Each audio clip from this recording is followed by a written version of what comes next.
All right, all right. Welcome in. Mount Polumbus Speaks here. I'm a little bit late to the party. Apologize for the late start here. I'm a technological idiot. And of course, my computer decided that it wanted to update right when it was time to broadcast for a Broncos game. And now, of course, I'm having issues getting my stupid game caught up to speed. But, anyways, I've been watching the game all along, despite the fact I didn't start the stream on time. Man, hell of a start for the Broncos. This game is not going the direction I thought it was going to go. Vegas said that this game was going to be the over under on it was set for 41.5. And we are on track for a shootout, but a shootout via ground and pound offense for both teams. So pretty cool to see the Broncos come out the gates running the ball as well as they are. I don't think anybody saw that coming. And how about Watson? Blake Watson just getting pulled up off the practice squad right out the gates, looking good, man. Looking really good. You know, it feels like Blake had a great training camp, and every time he's had an opportunity, he's looked fantastic. So screw it, ride the hot hand, man. Audric Estime gets his first touchdown of his young career. I thought that this was going to be the game that we were going to see Audric Estime featured more, and maybe he'll end up getting plenty of carries. But the early returns look pretty damn good for Watson. So I would love to see the Broncos go ahead and ride the hot hand with Watson in this game. Look, the matchups between these two teams on paper, it's pretty amazing how similar they are. So I'm going to pull it up here. Let me find my notes really quickly. But when you look at the offenses and the defenses and you compare them where they're at statistically, dude. So let's look at the two offenses. So Denver owns the 22nd offense in the NFL. The Chargers own the 26th offense in the NFL. In terms of running the football, both teams suck. Coming into the game, at least. Broncos were 20th. They run for about 108 yards per game. Chargers coming into this game, they're ranked 22nd in the NFL in rushing the football. But we all know that Jim Harbaugh wants to run the football, man. You go back to his days at Michigan, anywhere he has been a run-first coach, and that didn't change. He's got a freaking Lamborghini as his quarterback, and he ain't driving that car. Justin Herbert is not lighting the world on fire statistically this year because he is so hell-bent on having a good rushing attack. But when J.K. Dobbins went down, things changed radically for that Chargers rush attack. Gus Edwards took over, and Gus had just been mediocre. But I guess it doesn't matter what was going on between the two teams coming into the game. It matters what's going on now. And both teams are running at will. This is an offensive lineman's dream type of game. I mean, anytime you get in a 9-on-7 type of football game, offensive linemen get excited. So I promise you that Broncos offensive line's getting excited. I don't know if you guys saw on Sean Payton's play sheet. He literally wrote on top of his play sheet, "Run it, run the ball." Apparently, he needs not so subliminal reminders on his actual play sheet to stay committed to running the football. With the interceptions that Bo Nix has had the last couple weeks, this would be a good game to try to take a little bit off the plate. My take on this game, whichever team turns the ball over loses it. And that's always true.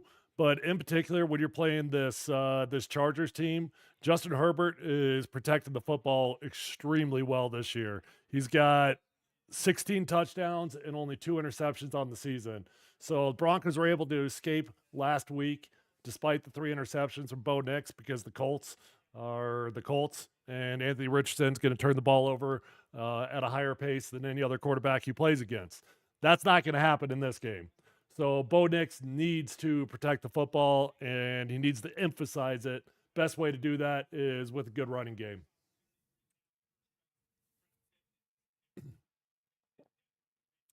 I don't know why, but I usually log in on my computer to watch the game, and I've got it up on my TV. And I listen to the game via my headphones so that you guys don't have to actually listen to it off my TV. But when I pull it up on my computer, the game is like not just 30 seconds behind, it's like 5 minutes behind. Highly annoying.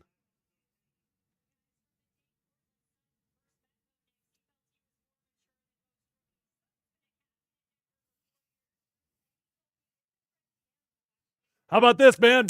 Win and you're in. Win this game, and the Denver Broncos are going to the playoffs for the first time since 2015.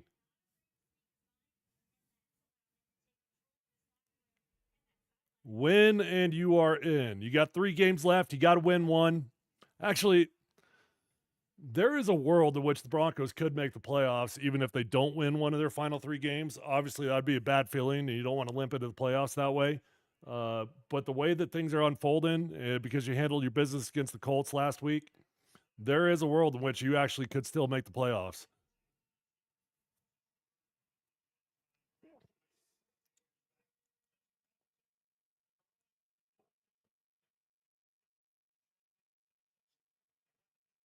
I did not foresee an offensive shootout between these 2 teams.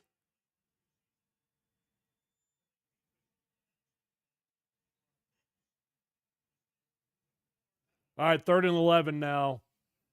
This is where, as a play caller, you got to ask yourself, do I trust my guy or not? He's coming off a couple games where he's throwing a lot of interceptions, 5 in the last 2.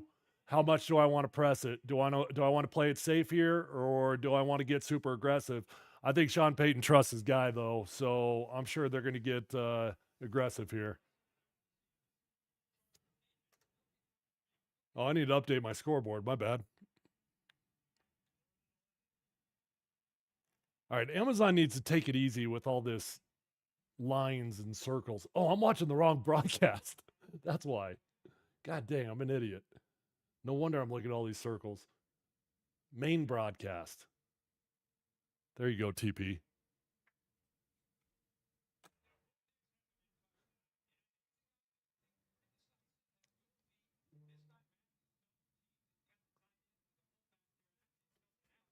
Khalil Mack's not having his normal type of season. He's got 5 sacks on the year. But anytime the Broncos face off against Khalil Mack, I think we've all got a little bit of Khalil Mack PTSD that goes back to 2015 with my good buddy Michael Schofield. I'm not calling him out, but boy, that was the type of game that you will never forget. All right, Mims, let's go, baby. Keep going. Damn, I thought he could have scored that. That almost looked like he gave up at the last second. 55-yard for Marvin Mims. You look at what the Broncos been able to do with Marvin Mims, and again, they put him in the backfield, which I know that's not news to anybody because the Broncos been doing that for probably about 5 or 6 weeks now. And what it's done is Marvin's not necessarily catching the ball for 7 or 8 receptions per game, but when Marvin Mims does catch the football, generally speaking, it's a pretty damn impactful play. It's been pretty cool to see the creativity. Oh, shoot. Man, that one made my heart race a little bit there. Tips and overthrows. Got to get those. That's when interceptions happen. Come on, Javonte. You got to catch that damn ball, brother.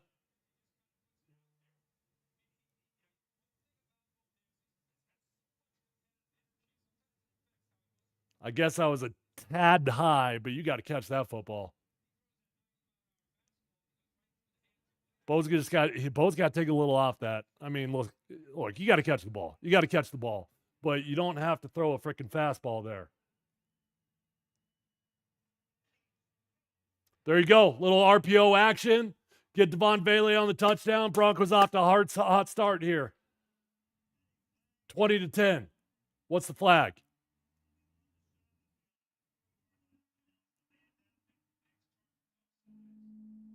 They're calling an ineligible man down the field. It was an RPO, so that does happen on RPOs. But that ball looks like it came out pretty quickly. I'd be shocked if somebody was able to get too far down the field. You're supposed to be able to get about 3 yards. That's the cushion. As an offensive lineman, you can be 3 yards down the field.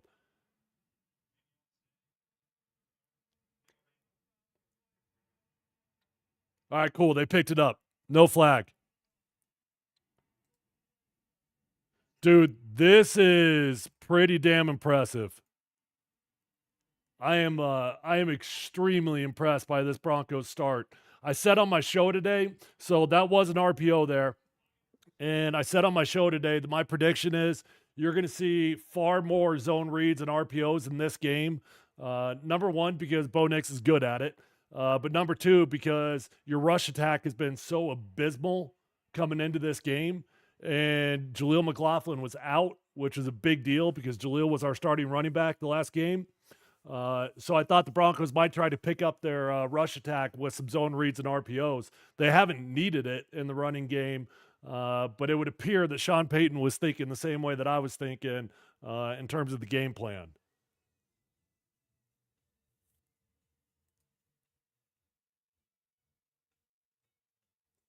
Damn. If you took the over in this game, you're feeling pretty good about this one. I think that's a ticket that you're going to cash.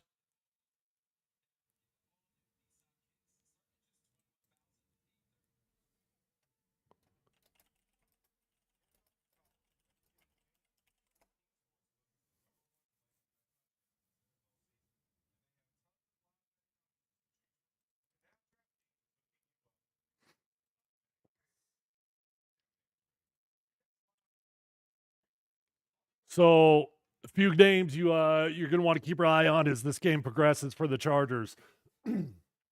Justin Herbert's stats on the season coming into the game, just a pinch under 3,000 yards in the air, 2,959, had 16 touchdowns, 2 interceptions, so he's protecting the ball really, really well. But that Chargers offensive line does give up sacks. They've given up the 10th most sacks in the league. They give up 3 last week against the Buccaneers. They've allowed Herbert to be sacked 38 times on the season. So great opportunity for Nick Bonito to continue his chase for Defensive Player of the Year. I'd be shocked if Nick actually wins Defensive Player of the Year simply because he didn't have the household name value coming into the season that it generally takes. Certainly, by the time this season's all said and done, the majority of football fans are going to know his name. But coming into the year, nobody knew who Nick Bonito was outside of Denver. All right, a couple other players you want to keep your eyes on for the Chargers. So their main receiver is Lad McConkey. That's a fine young lad, young player. Gosh, where did Lad go to school? Actually, I'm curious. Let me look that up really quick. Lad, I knew this, and I'm drawing a blank. Oh yeah. He's a Bulldog. He went to Georgia. Him and Brock Bowers. That was a hell of a combo between those two guys. Lad McConkey is their featured wide receiver. He's got 873 yards on the season coming into the game. Got 5 touchdowns, and when he catches the ball, it's usually a pretty big gain. He averages 14 yards every single time he touches the ball. On the defensive side, I wish I could say the dude's name. I can't. Young player, Tuli Puolotu. Let me try this again. Tuli Tuipulotu. I think I got that pretty close that time. He's got 7.5 sacks. What's up, Michael Pack? Good to see you, man. Thanks for joining in on the stream here. You're always a loyal listener, and I appreciate you hanging out with me all the time. Tui's got 7.5 sacks on the year, but he's also got 9 TFLs. I already mentioned Khalil Mack. He is not having his typical dominating type of season, but he's also in year 11. So not a huge surprise there that Khalil's numbers don't look the way they once did, but he's got 5 sacks and 5 TFLs.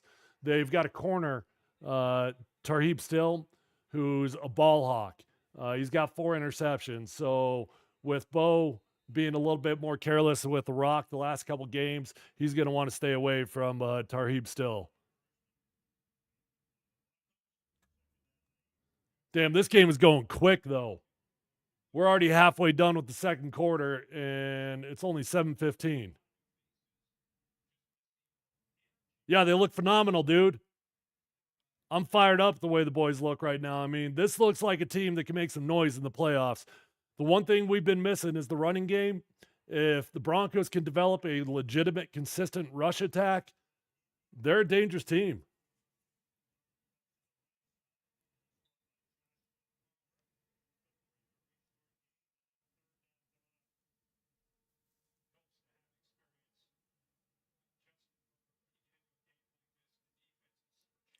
See, my concern for this game coming in was that the Chargers were just going to eat up the time of possession, that they were going to run the ball, eat it up, and eventually our defense would crack. But if anything, it's going the other direction. The Broncos are doing great with the time of possession. All right, 3rd and 3.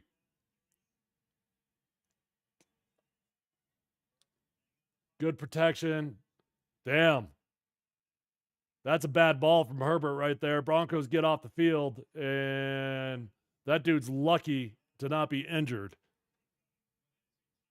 That was a hospital ball from Justin Herbert.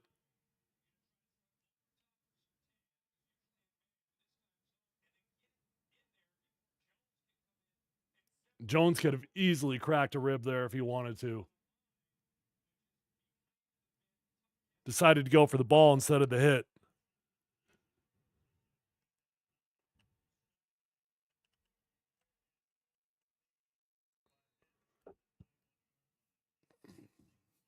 Marvin Mims is going to make the Pro Bowl again this year as a punt returner. He's averaging like 15 yards every single time he returns a punt, which is tremendous. That is an incredible weapon for the Broncos. Unfortunately, last week, the Broncos weren't able to capitalize on a couple of his big returns. But when you got a punt returner that can pick you up 2 first downs, dude, that makes life pretty easy on your offense. I'm happy for Marvin Mims. A kid was feeling like a bust, quite frankly, even though he was doing some good things as a punt returner last year. The casual Bronco fan was very down on Marvin Mims, including myself. But it just goes to show you, when you find a coach that has got a vision for you, you see what happens. Sean Payton had a vision for Marvin Mims, and he just made it come to life. He turned him into that. Sean's got this. He's got this joker role in the offense, which was what Taysom Hill was. And obviously, Marvin Mims is never going to be what Taysom Hill was. But he's utilizing Marvin Mims in a lot of creative ways. But what's been cool about it is, ever since the day that Sean Payton started putting Marvin Mims in the backfield, that happened to coincide with our offense getting far more creative, starting to use more motions, pre-snap stuff, taking advantage of defenses via mismatches. That's what you do with that joker role. The whole idea with Marvin Mims is, when you put him in the backfield, you're not doing it because you think he's a good running back. He's like okay enough that you'll hand the ball off to him maybe once or twice a game. But you put him in the backfield because what you're trying to do is you're trying to create the mismatches in the passing game. You get those linebackers to try to cover Marvin Mims one-on-one. Good luck.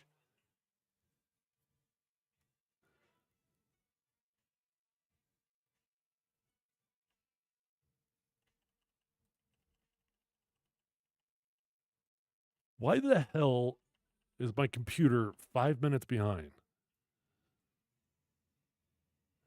Hey, by the way, how's the mic quality on this stream right now?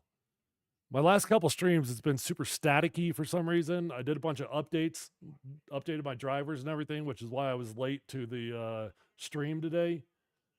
They claimed I was going to fix my problem, but I didn't have time to test it, so I don't know if it fixed it or not.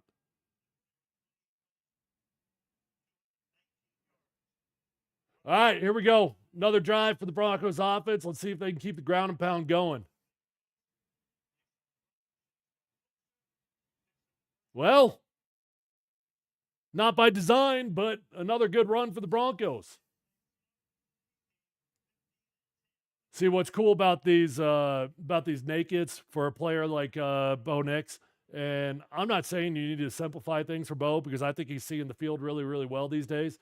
But when you go on these nakeds, what you do is you teach it low, high, low. So meaning, look for the low option, look for the high option, and then you can come back down. But what you do with young players a lot is you'll just say, hey, go low, high, run, which is exactly what Bo was able to do there. He's got a bunch of green grass in front of him. He's a super athletic dude. Take off. Let's go. And we give up a sack. Crap. Who gave that one up?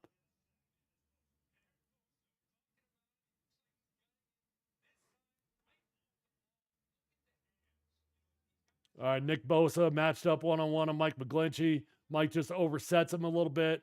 Instead of punching, Mike wraps his hands so he doesn't disrupt Bosa at all.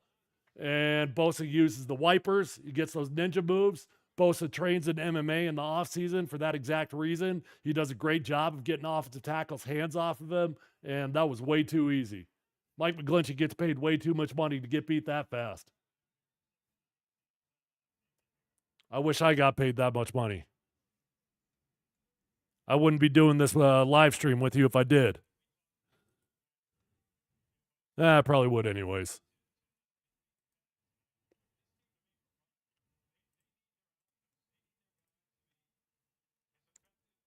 Bobo, where you at? You on the stream?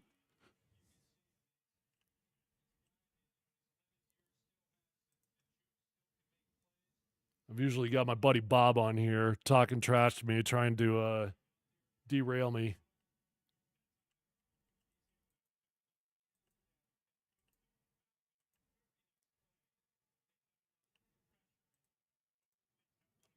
All right, come on.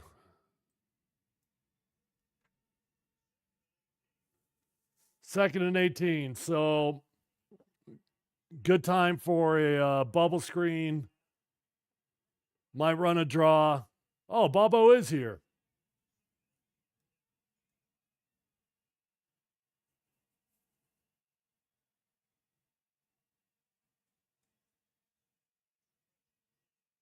All right. That right there is Bo Nix's favorite throw. The 15 to 18 yard dig route to Cortland Sutton. That's bread and butter for Bo Nix.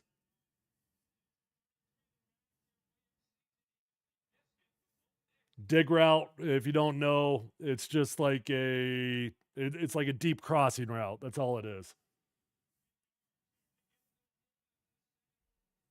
I don't know if that one technically classified as a dig route or not. I'm an offensive lineman.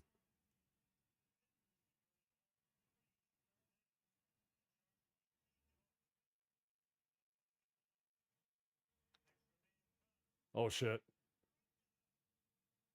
Tips and overthrows. Oh hell yeah! Congratulations. That's amazing.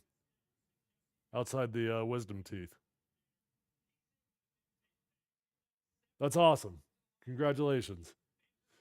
Yep.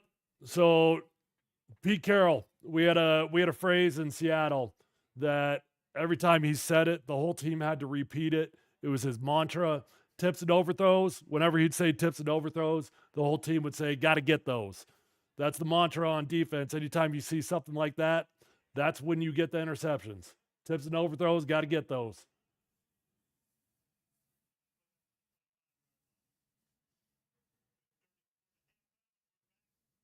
Damn, this half went quick.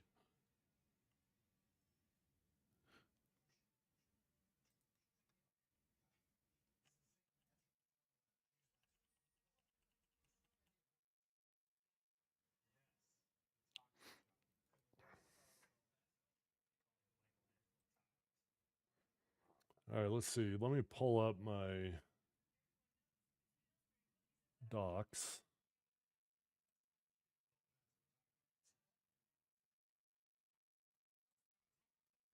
Box score, Broncos, Chargers.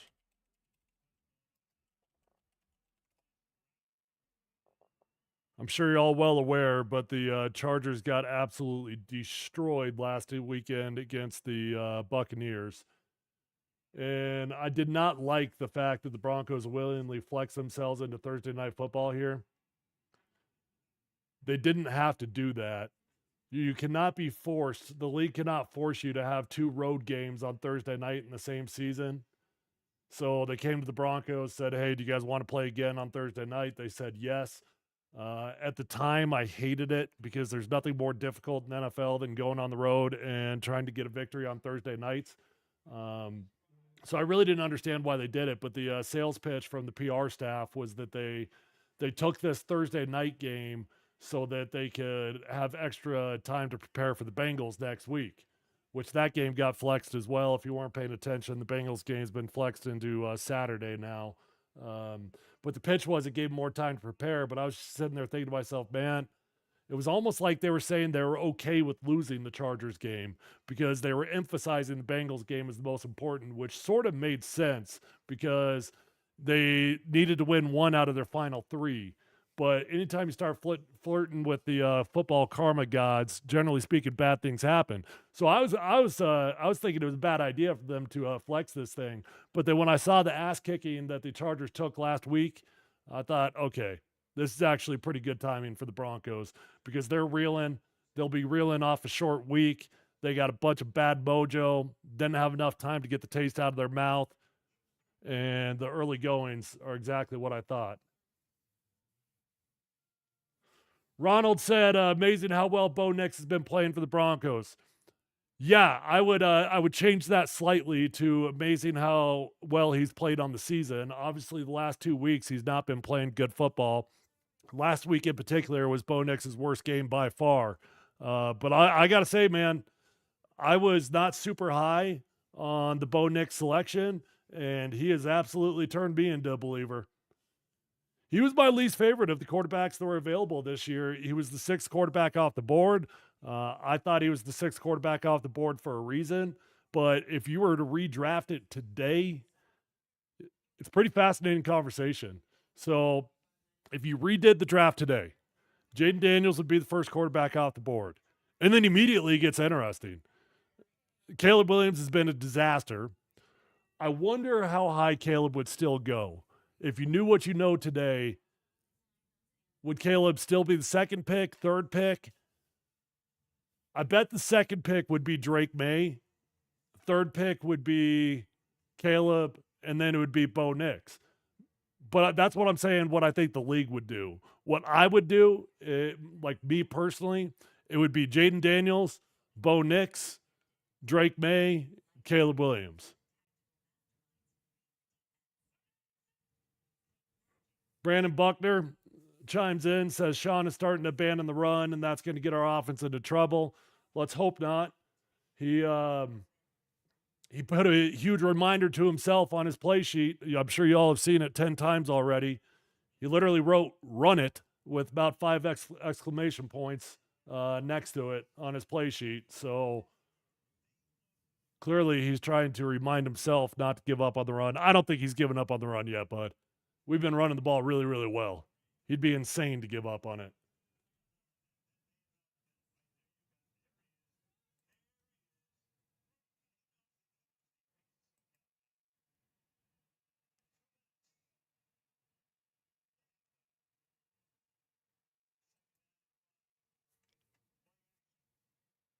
Damn. There's my guy, Lad. I like Lad. Reminds me of Puka Nacua for the Rams. That's what I was telling you. Every time he catches the ball, it's good for about 15 yards. That's about right on cue for his season average. Zach Billingsley says, I like seeing two hands on the ball by skill players doing the little things right. I promise you this.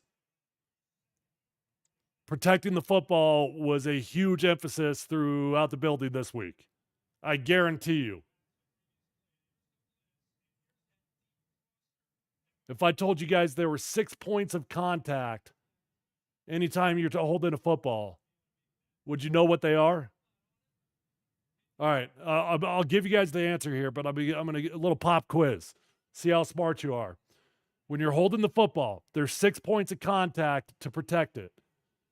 Text it in, tweet it in. Let me see how smart you guys are if you know what all 6 points of the contact should be. I'll give you the answer in a minute or two. What do you get? Nothing. You get a high five full of football respect.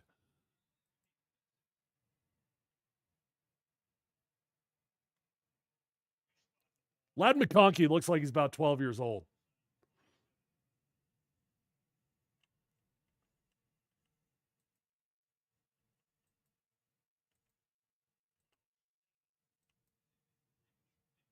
Nobody knows the 6 points of contact? Come on. You got a clue, Michael? Take a guess. Think about it. Pretend you got a football in your arm right now. Hand, body, arm. All right, you got 3 of them.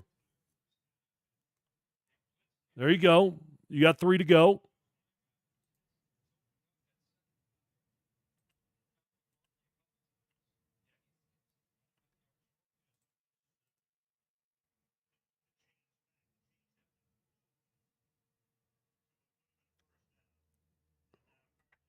All right, you're up to 4. Yes, because when you put your other hand over it, that's going to be another point of contact. All right, let me grab a ball. I think I've got a football right behind me.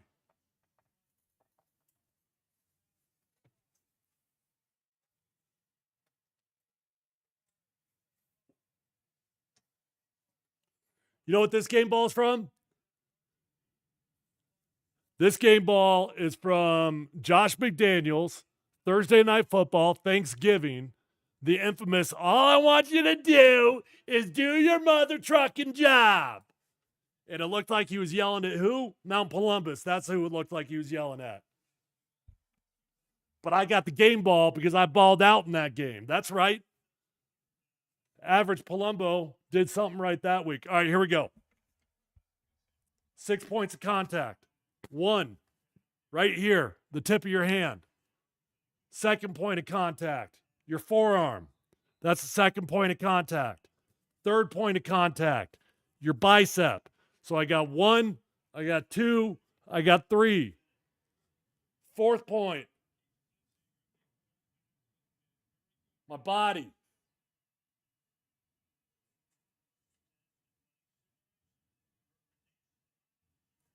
There we go, baby. Is that Chris Abrams' drain? Chris Abrams' drain, who had a great week last week. Hey, I'm like a psychic. I called it on the show. I predicted a Chris Abrams drain interception in this game.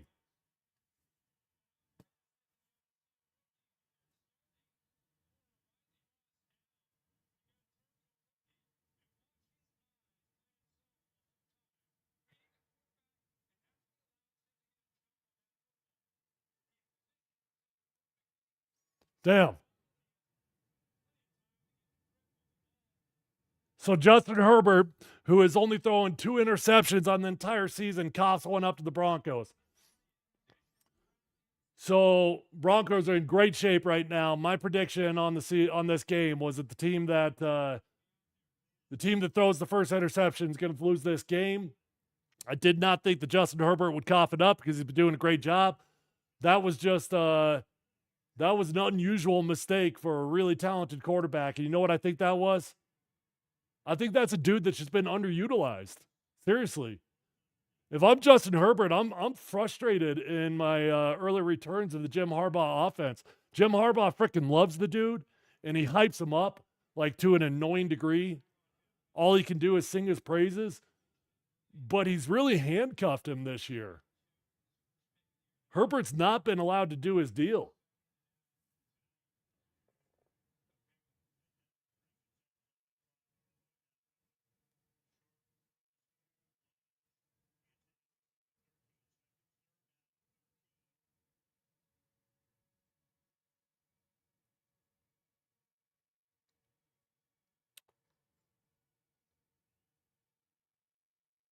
Chronolist says that George Payton started to look like a draft guru. And you know what's amazing? Go back and even look at some of the guys that are no longer on this team. Guys like Jerry Jeudy, guys like Josie Jewell. George Payton, he was known to be like a back of the half type of guy, back of the draft type of guy, because his whole career he'd been a scout. He'd turned down opportunities to be a GM multiple times throughout the point of his career, allegedly, although I kind of roll my eyes at that because who actually turns down an opportunity to be a GM? And you look at his early drafts, man, hit a home run on Pat Surtain when a lot of people thought it was a terrible selection because Justin Fields was on the board. I think Mac Jones was on the board as well, if I remember correctly, but I know for sure Justin Fields was on the board. Most people wanted him to select Justin Fields because we needed a QB. He passed on him, said he didn't like Justin Fields. Damn, are we going to get this too? Are we going to get this? It doesn't matter anyways because we're going to halftime, but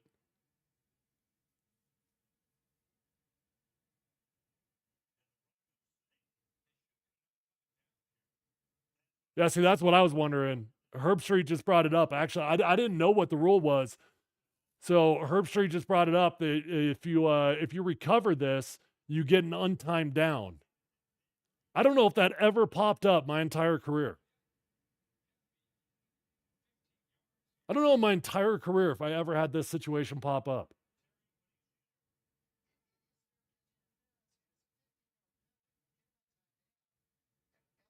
Oh, Chargers are going to get it because we ran into him.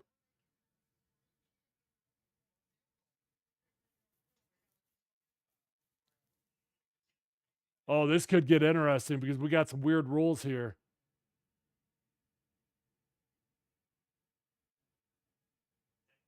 So Chargers might get a chance at a deep field goal here.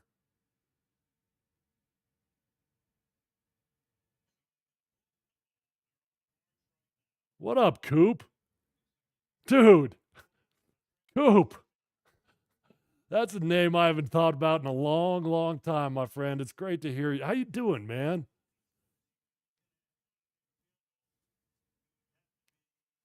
Hey, Coop, what are you up to? Hit me up. Do you got my number? Send me a DM if you don't have my number, man. We should catch up.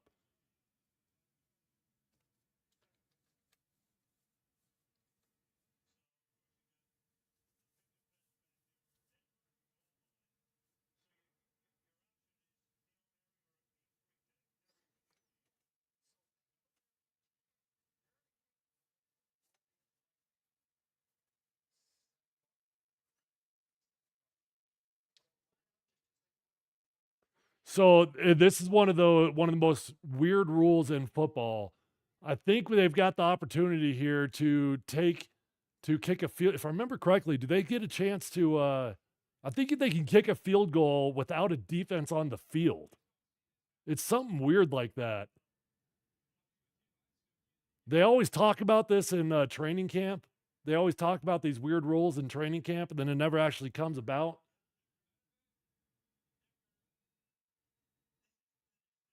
I don't have the announcers turned up loud because I don't want you guys to have to be hearing it, so I can't really hear what they're talking about.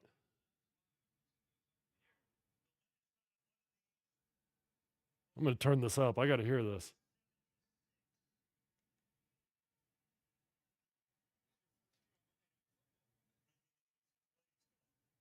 Last time this happened, 1986, they're saying.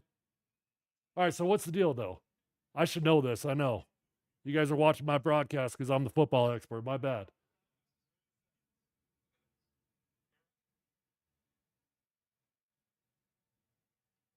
Nobody on the field knows what's going on.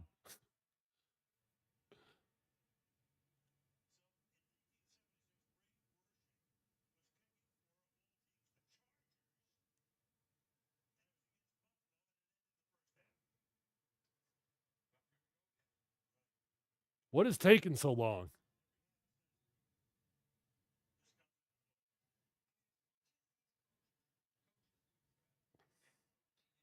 All right, who knows the rule here? Explain this to me. I'm vaguely aware of this. They talk about it every year, but I never pay attention because I'm an offensive lineman, and what does it mean to me? I couldn't care less.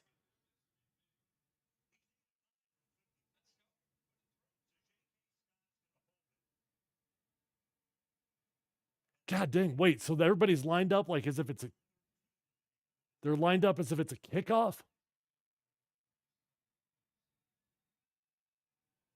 Someone's got to explain this to me. Why is anybody even on the field? Why isn't it just the holder and the kicker?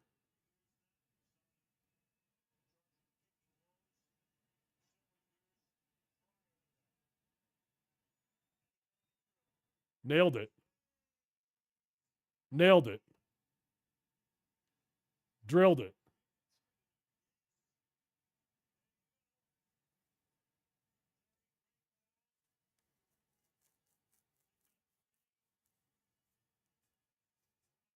Well, that was pretty fascinating to watch. I still can't say I fully understand what just happened. Said the first time it's happened in like the last 50 years. All right, anyways. Broncos going to halftime up 21-13, and this game could not be going any better for the Broncos. Sean Payton literally wrote it on his play sheet, run the football, and they've been able to execute that flawlessly. They brought up Blake Watson off the practice squad today. He wasn't even on the 53-man roster. And in the opening drive, Broncos just play smash mouth football, march down the field, and set the tone for the game.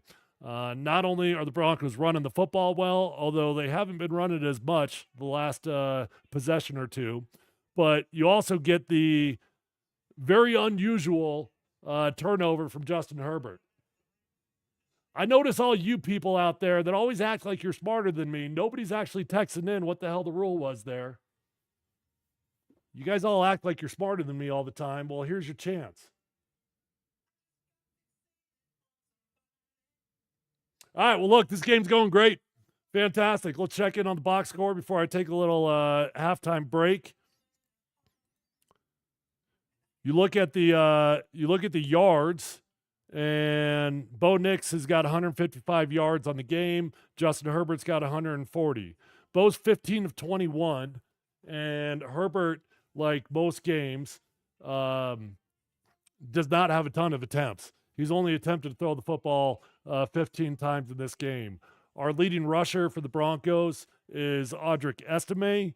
He's got 30 yards. Marvin Mims leading in receiving with 55. Like I said, with Marvin Mims, it's never about the amount of total touches for him, but it's about how impactful the touches are when he actually does catch the ball.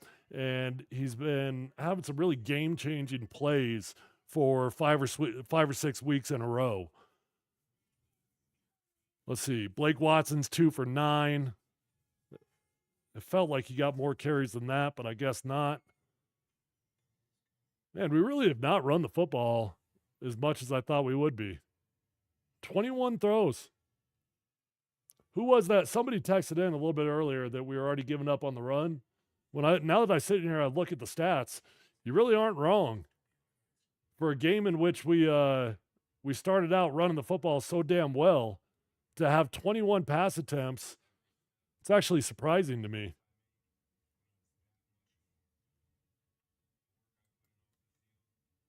All right, folks, don't go anywhere. I'm going to take a little halftime break. I'll be back by kickoff.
All right, we're back. Looks like I missed one play. What I missed on the one play?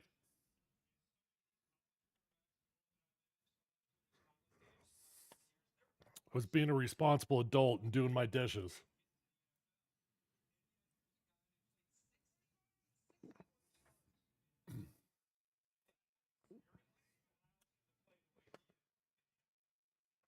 You know, they're talking about the amount of starts that Bo Nix had in college, and sometimes I think that's overrated, and then sometimes it's not. Right? Like you look at a guy like Anthony Richardson, a dude that I think he only had what was it, 13 or 14 total career starts in college, and the guy's been scrambling ever since he got to the NFL. The game was just really, really fast for him.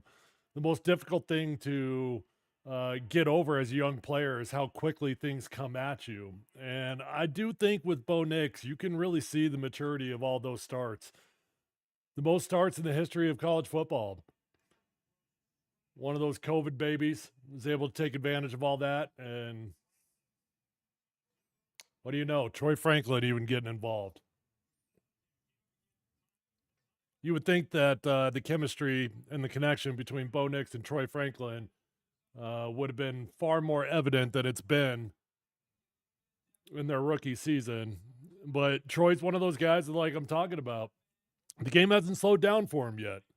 And that doesn't mean that it won't, but you can tell. Like you see Bo Nix, he's happy to get him involved. I you can tell Bo, it means a lot. Oh, shoot. See, that's the danger. You put Marvin Mims in the backfield, you're asking him to do things that he's not accustomed to, like trying to catch a football. He's not accustomed to trying to catch a toss from Bo Nix. Lucky we don't have a turnover there. Feels like the only way the Broncos lose this game is if they do something stupid with some turnovers.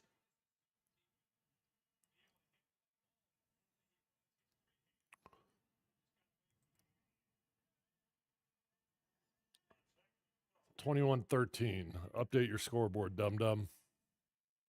Oh, we got a trick play.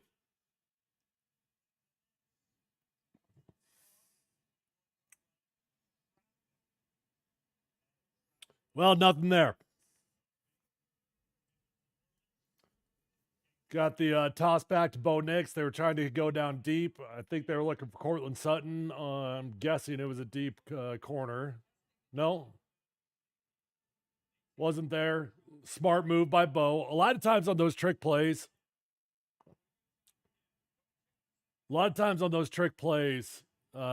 you you feel like it's a responsibility to just throw the ball even if it's not open. And we saw what happened last week for the Colts, a dude that felt the responsibility to try to execute the trick play. And I'll give Bo credit. It wasn't there. He wisely took the check down and lived to fight another day. Now we got an interesting decision here. 4th down. Looks like Sean's going to go for it.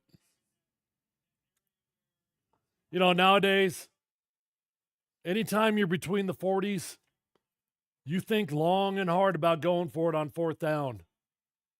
The game's changed. It's a ballsy move. That's not that ballsy. I'd do the same thing. Oh. We almost let the play clock get down to 0 on that one, like we have a handful of times already in this game. Bo got that ball out in the nick of time. You put Michael Burton out there. Damn, look at Michael Burton. You guys see that? So you put Michael Burton out there to be blocking for Cortland Sutton, and Burton put some pride into that job.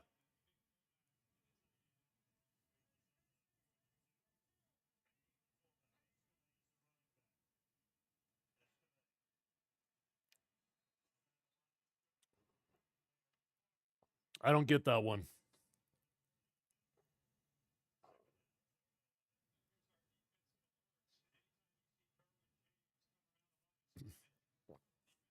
J-Ball climbing Mount Polumbus.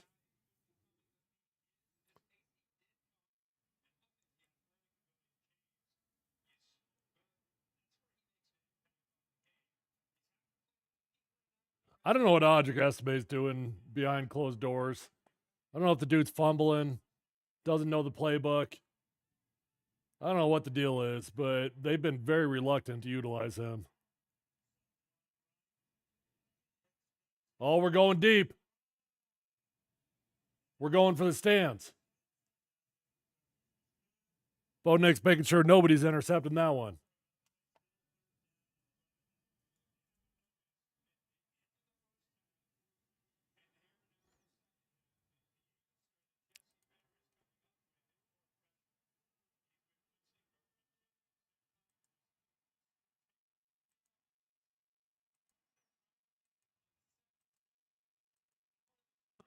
God dang it.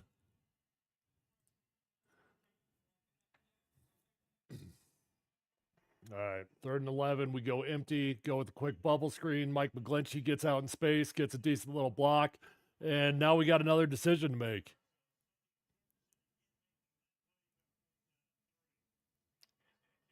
We went for it on 4th and 2. This time he's going to kick it on 4th and 3. I'm a little bit surprised he didn't think about keeping his offense on the field.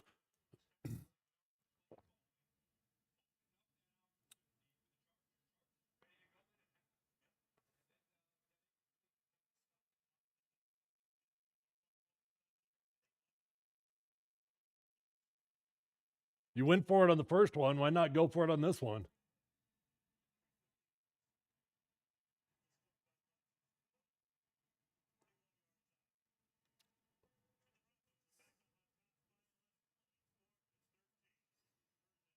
Yeah, Broncos are in cruise control now, man. Outside of doing something stupid, they're going to walk away with this thing. And the Broncos are going to the playoffs.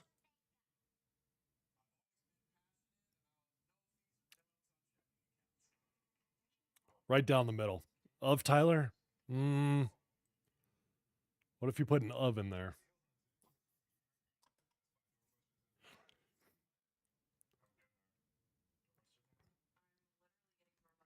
So I think the way this is going to unfold, it's looking like the Broncos will face off against the Steelers in the playoffs, is my guess.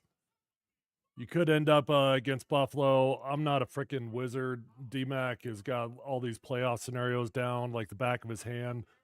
I don't study it close enough to know all the implications, but I think the Broncos will face off against Pittsburgh in the playoffs, which that would be my choice of the teams you could go up against between the Chiefs, the Bills, and the Steelers. I think the Broncos match up pretty well against the Steelers. And it'd be fun to go up against Russ in the playoffs. NFL playoff picture.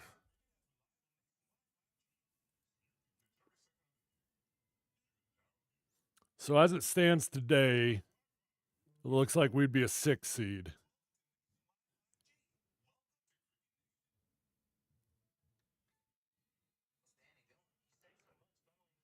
Same record as the Ravens, but we lost to the Ravens, so they got one up on us. Let's look at the Steelers' schedule. Oh, the Chiefs got a tough. They got a tough final three. Excuse me, the Steelers got a tough final 3 games here. So, Steelers play the Ravens this weekend.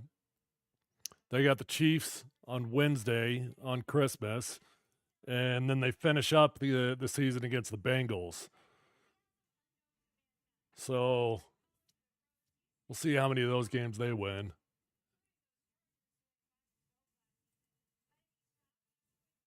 Steelers are 10-4, man. Russ found Seattle 2.0. It's the exact same setup. He's got a defensive minded coach. He's got a coach that wants to limit what he does offensively, runs the ball, time of possession, eats up the clock. They don't take very many chances. It's literally Seattle 2.0.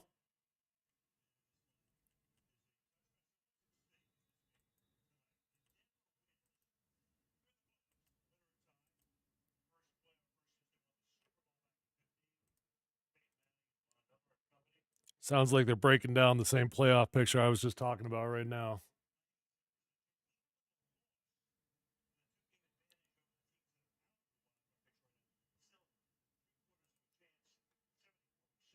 Damn, Chargers still have that good of a chance of making the playoffs even if they lose, huh? What'd that say? 74%?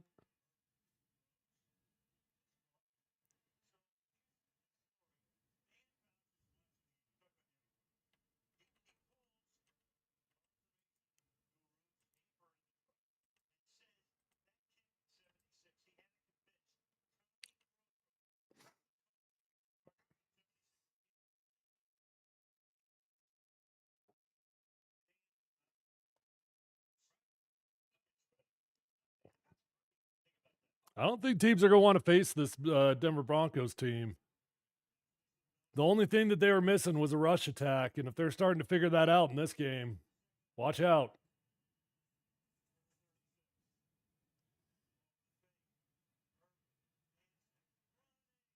Herbert sneaks out, getting a little athleticism. You don't see Herbert running the football too often.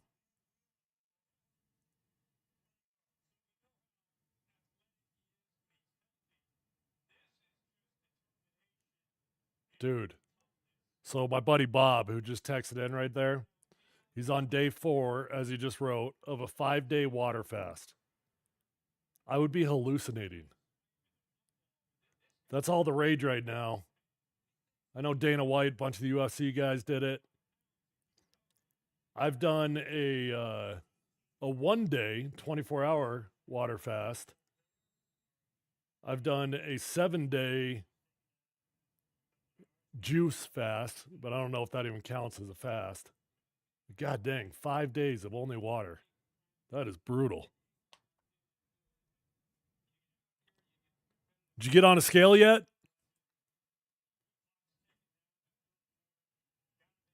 What's up, Justin? How you doing, man?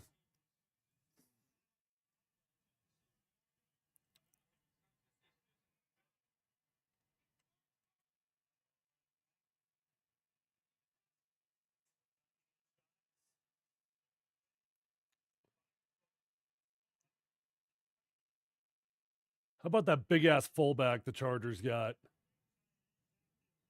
300-pounder coming out of the backfield.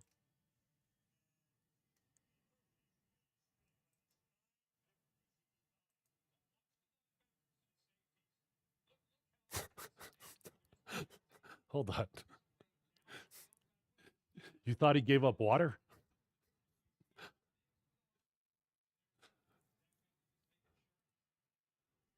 I can't tell if that was a joke or not. You two and your jokes.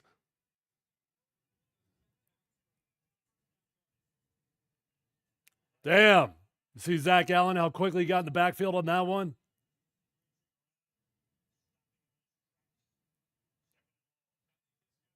Nick Benito is getting all the attention for the Broncos defense this year, but honestly, if you were to ask me who the MVP's been, it's been Zach Allen.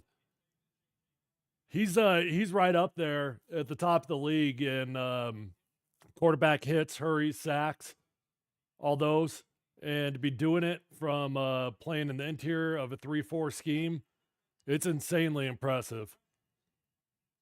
Zach Allen was that was a big decision because they let Draymond Jones go. I don't know if you guys remember, but the decision was to bring Zach Allen over from the Cardinals. He was Vance Joseph's guy.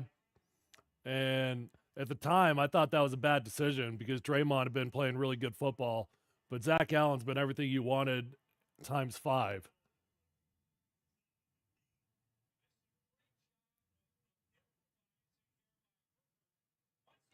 This defense has not been the same the last few weeks, though, has it? Those days of comparing this defense to 2015 are long gone. They're not a bad unit, but they are far from elite.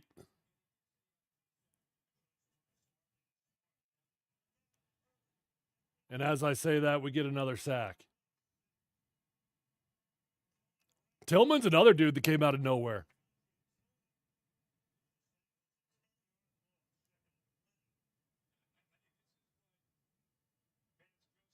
Broncos got a bunch of players on that defense that across the league, nobody has any clue who they are.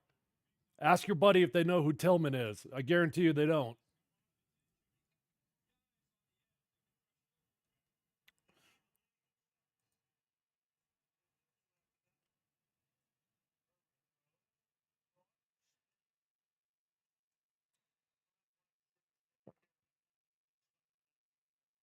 It's amazing what losing one dude for the Broncos defense has done for them. Like I said, I'm not trying to insinuate we got a problem defensively. We don't. They've only given up 13 points here.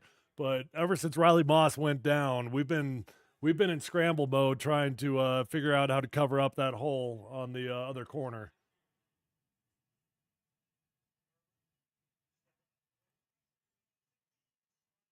Is that a late hit? I think we got away with one there. Oh, there is a flag. Herbert might be concussed. They're going to look at that. I guarantee you they're going to call down from the booth. They're going to make Herbert go over to the blue tent.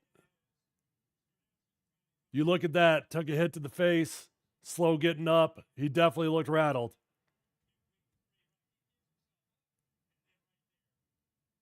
Oh, it looks like he's embellishing a little bit to me. He didn't even get hit in the head.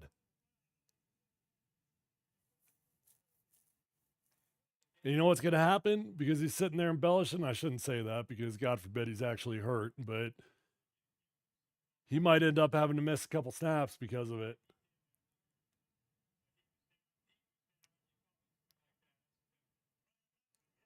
It was a late hit. Don't get me wrong. You can't hit the QB after he's down. I can't believe that they're not. I cannot believe that they're not forcing him to go to the blue tent. Did you guys not see the same thing I saw? And Gus Edwards just walks into the end zone. Damn, this game that I feel like every time I feel like the Broncos are walking away with this thing, the Chargers seem to make it interesting. Okay, first off, don't knock FIFA. That is arguably one of the greatest video games of all time.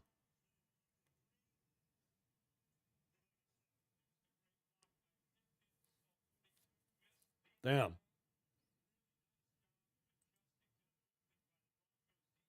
I guess that's on me for saying the Broncos are going to walk away with this thing.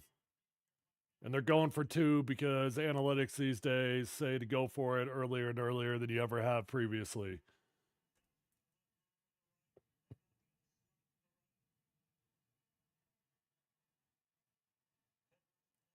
Oh, I think they got the matchup they want. I knew they were going to freaking sneak that. I knew that they were setting that up for the draw. We used to do that all the time. And you know who we were incredibly effective with? Kirk Cousins. When Robert Griffin was our starting QB in Washington, every time Kirk would come in, when we get down there in the lower red zone, we'd run a QB drop because nobody thought we would be running it after Robert would go out. And it would work every freaking time. It'd be a walk-in touchdown. That's a big stop right there, though. Keeps it to 2 possessions.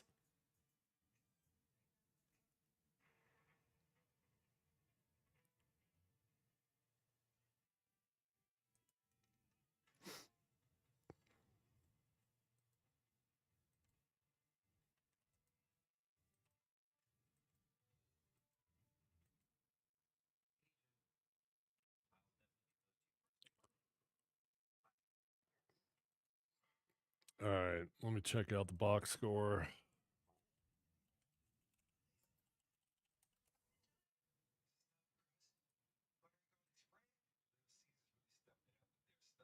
Why didn't that work?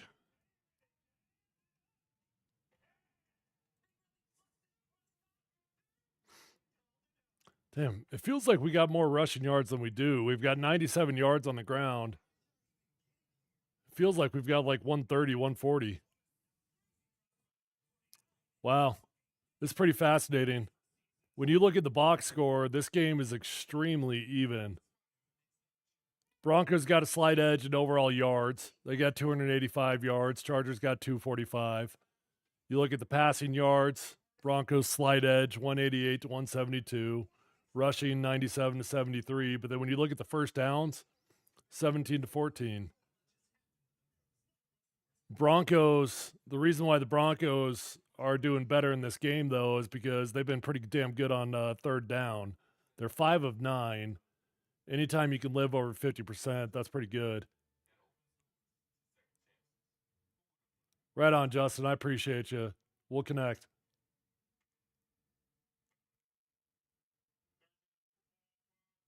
Chargers only 3 of 7 on third down, though. We do have the 1 4th down conversion that we went for, but we ended up settling for 3 points on that one anyways. We've only got 2 punts from each team. Wow. If the Chargers didn't have that one interception, they might be winning this game.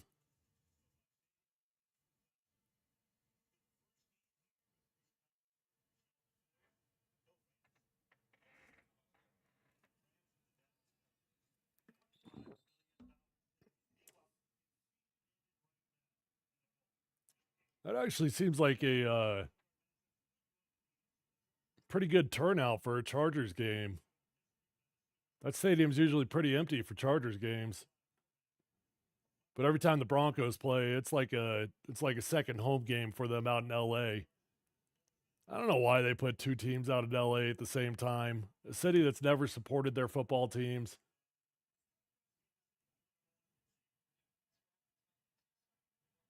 Don says that call was BS. I don't know, man. It wasn't as egregious as Herbert made it look, but you got to know, man, the league's going to protect their quarterbacks. So when QB goes down, you can't do it. You can't do it. I'm not saying I agree with it. I hate it. I hate how soft the league's gotten on quarterbacks, but that's what the deal is.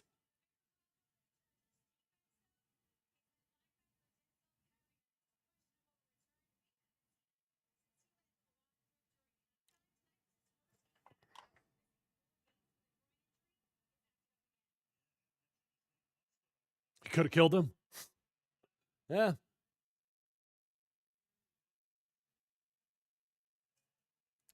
Decent little job from Kroll out there in space blocking.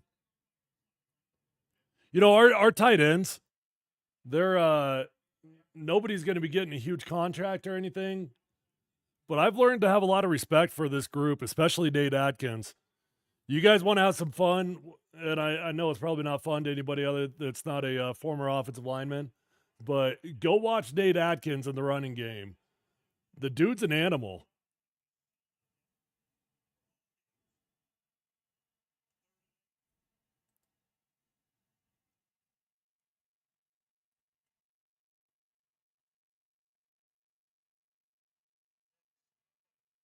Oh, that was a dangerous throw right there. Yep, and they're saying they got it. Bo got off schedule. He started backpedaling, and he tried to slice one in there. That was very similar to the third interception he threw last week. The third one he threw last week was much deeper, but similar in nature. Just back shoulder throw. Broncos get away. Wait, did they give it to him or not?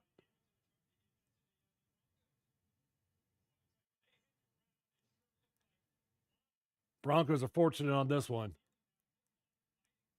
Yeah, that's a pretty good catch right there from Javonte. That's a great catch from Javonte. Javonte's not known as a pass catcher, but those are some strong hands holding on to that ball. And an unusually errant punt.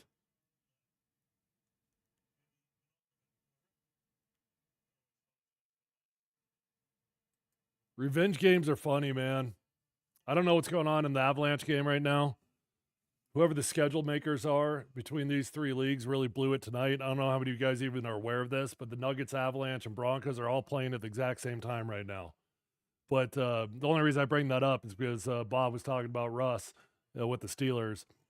Georgiev, the Avalanche's goalie, he's starting against the Avs tonight. So let me look it up. Avalanche score.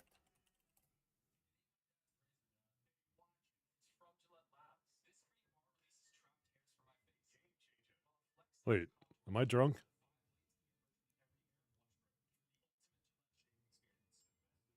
Oh, it starts at 8:30. It hasn't started yet. Yeah, revenge games are funny though, man.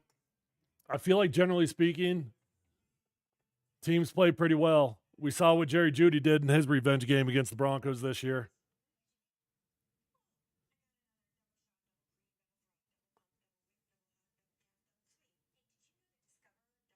Freaking Judy popping off. God, look at all the former Broncos that are balling this year on their new teams. Tim Patrick balling with Detroit. Jerry Judy balling with the Browns. Russell Wilson doing his deal. I refuse to say balling. Nuggets tied up 11-11. Jamal Murray coming back to life here a little bit the last couple games for the Nuggets, which is good to see because ever since he signed his new contract, it has been ugly.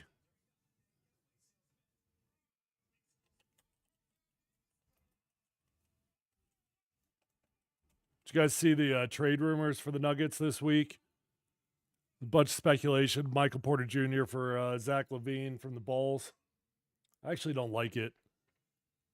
Obviously, Zach's a hell of a player, but the Nuggets need 3-point shooting, and that's not what Zach's going to bring you. Not to mention, he's got a player option for $49 million in 2 years that he's absolutely going to pick up.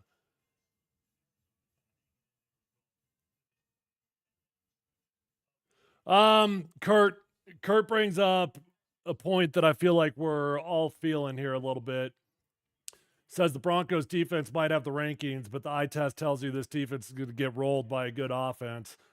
Yeah, I'm kind of getting the same vibe, my friend. I was just I don't know if you were on the stream 10 or 15 minutes ago, but I was just talking about that a little bit.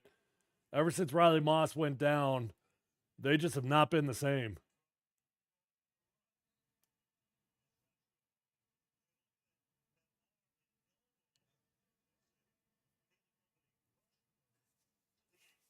This defense was getting a ton of comparisons to the defense in 2015 on my Super Bowl team, but that's long gone.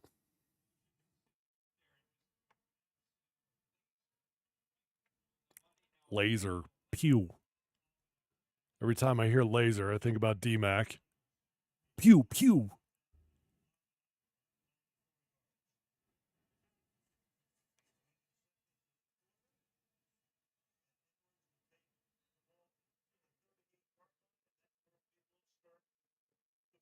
All right, I'll be right back. We're end of the quarter. I'm not going anywhere, but I'll be right back in just a minute.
What's the flag going to be on this? Is this Justin Herbert hands to the face?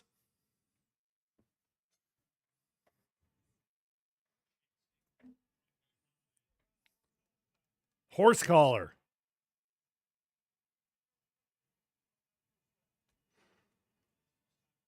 Just say I don't know why you get away with it on offense. You're allowed to stiff arm to the face. I actually don't think you're supposed to be able to.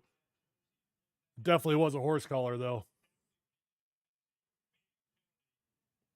Damn, that freaking blows, man. You had him right where you wanted him. Now they're one big play away from being in scoring position. That blows. Jonathan Cooper's been a little bit more quiet the last couple games. Actually, did he have a sack last week? I think he did, actually. But he started out the season on fire. He had like 8 sacks in the first 5 or 6 games.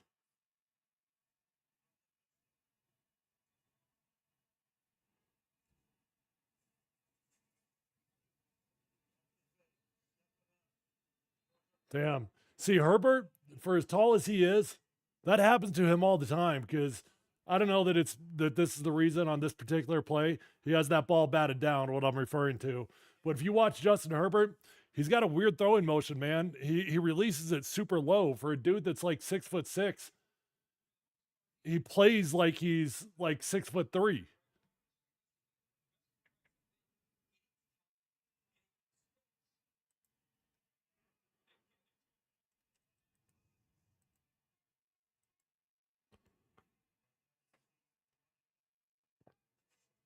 Oh, did we? It looked like Zach Allen might have been a little bit early on that one. And they do have a flag down. I think they're going to get him for being in the neutral zone.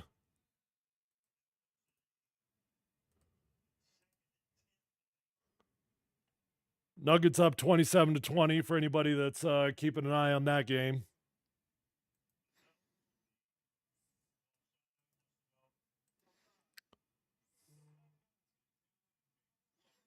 Damn, Christian Brown's already got 11 points.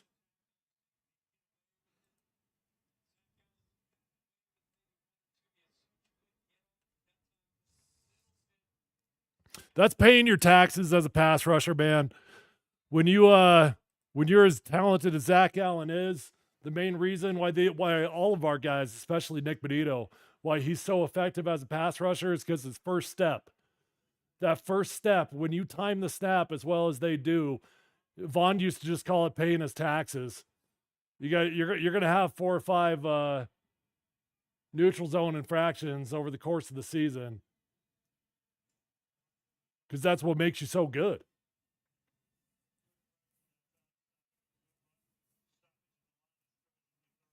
I should say offsides, not neutral zone infraction.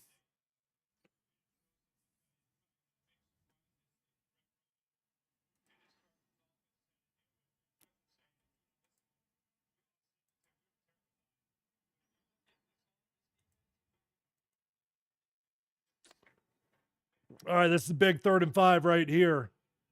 Keep him out of scoring position. Looks like we're going to bring some pressure. We'll probably rush 5. No, did we rush 7? Damn, we brought the house. What's Pat Surtain pointing at?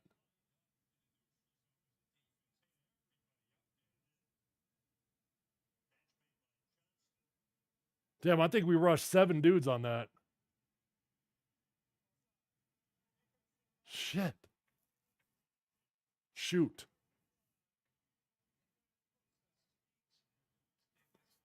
I mean, they got the first down either way, whether it was going to be on the flag or whether it was going to be on the completion.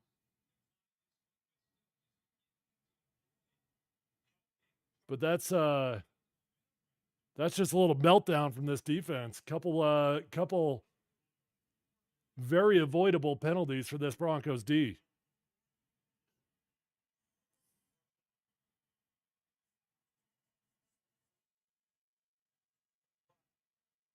Lad out in space. He's tough to get down. Seriously, does that dude not look like he's 12 years old?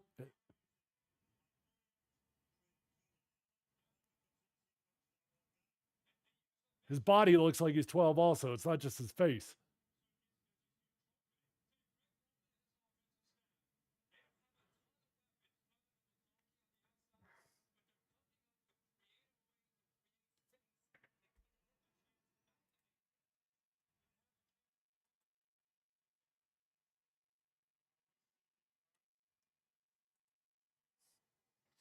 They are going pass heavy on this drive. God dang it. And for the first time this game, the Chargers take the lead. All right, you know what? You know what? It sucks.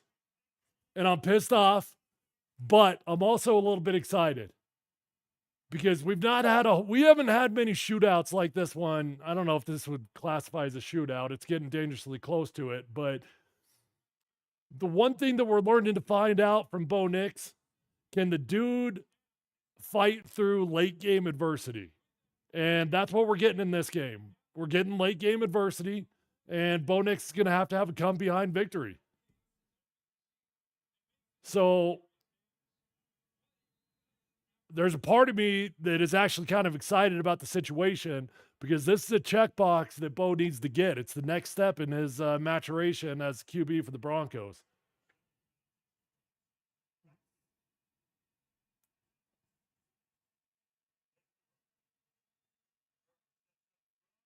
Jesus. Unbelievable. He freaking caught that thing. He had to bat that ball down to himself to catch it. Well, I told you guys earlier that Jim Harbaugh had a freaking Lamborghini in his garage at that quarterback position, but he wasn't driving it. He drove that car on that drive, didn't he? Did they even run the ball at all on that drive? I don't think so. I don't remember it if they did.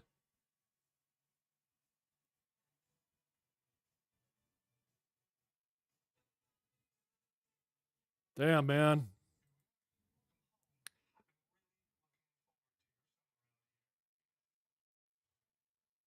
So the Broncos defense coming into the game, they're ranked 8th overall in the NFL. And they're pretty damn good against the rush, 5th in the NFL, but they've just been middle of the road and pass defense, 16th overall in the league in passing defense. But I'd love to see if somebody had stats from the last 3 weeks since Riley Moss has been out. I'd love to see where the Broncos stood in comparison to the rest of the NFL in passing defense for the last 3 weeks because it's been a problem. I give a credit to Chris Abrams-Drain, who did a really good job over the weekend filling in. It was just like 2 or 3 plays, but they were 2 really big plays. He got himself an interception in this game. But the pass defense of the Broncos has been a flat-out problem since Riley Moss went out. And it feels again, I'll have to go back and watch the All 22, which I usually do put that out on Tuesdays. I'll probably put it out on Saturday this week. If you want to watch this game, I'll go back and I'll watch the coach's film. I've got some cool software that I'm able to draw lines and do circles and make it look professional, even though I'm an idiot. I'll be fascinated to go back and watch all 22 and see how often the Broncos have blitzed.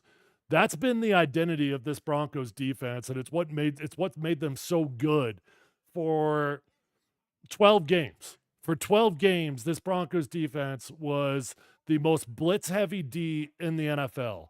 We had one game against the Ravens in which we were going up against Lamar Jackson. We were like, yeah, we don't love it. I understood the game plan because anytime you go into man coverage on Lamar, that gives him great running lanes to get out of the pocket. But they went away from their DNA and it hurt them. They went away from their DNA against Jameis Winston and it hurt them. And my gut tells me in this game against Herbert, and again, I'll have to go back and watch all 22 to see if I'm right or not.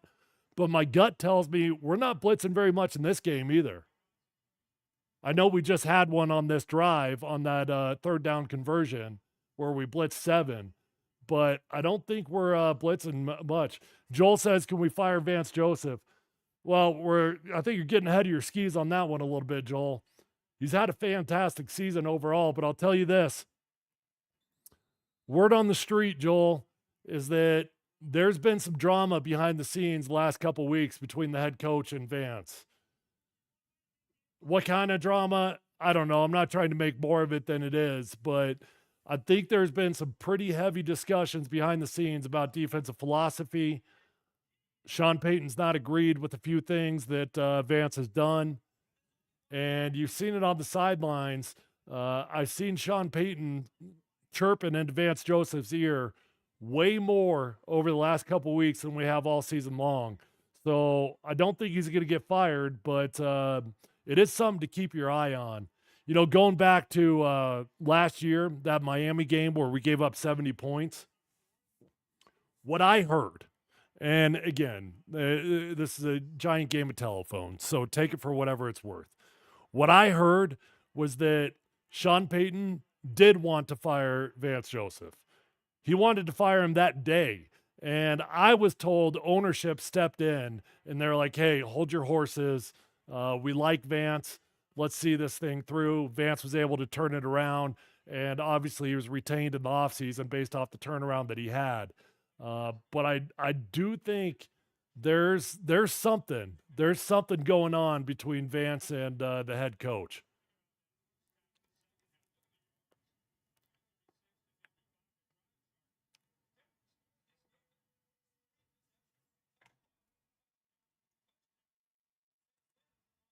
All right, Bo, let's go to work, man. Time for you to make a play.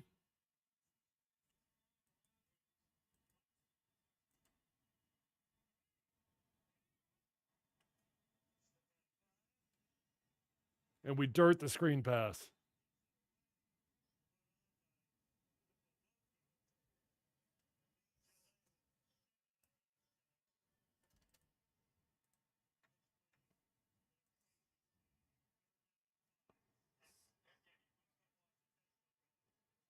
Yeah, maybe. That might be true, Joel. It did feel like he was on the fast track again to becoming a head coach. It probably has slowed down a little bit over the last couple of weeks.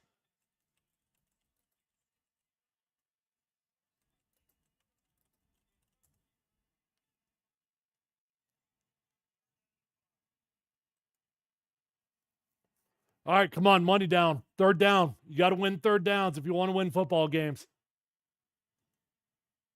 Good protection. Steps up in the pocket. We dump it off, and we get the good, easy first down with the dump off to Michael Burton.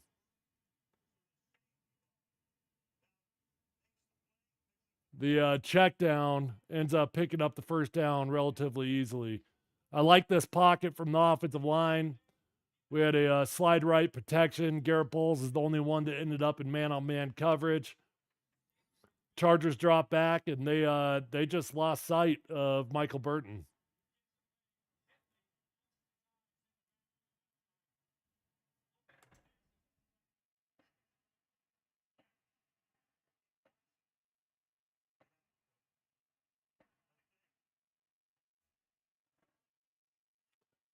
Damn. Come on, Bo. Come on, Bo. That's a freaking walk-in touchdown. How do we underthrow him by 10 yards? God dang. Marvin Mims has got this dude beat by 3 or 4 yards. Bo just puts that ball up in the air for it to have about 10 seconds of hang time like it's a punt. You know, they talk about Bo Nix's arm strength all the time. And for the most part, I think arm strength is a pass fail in the NFL. And I do think Bo Nix has reached the pass line, but it's throws like that where it shows up. He does not have the world's strongest arm by any means.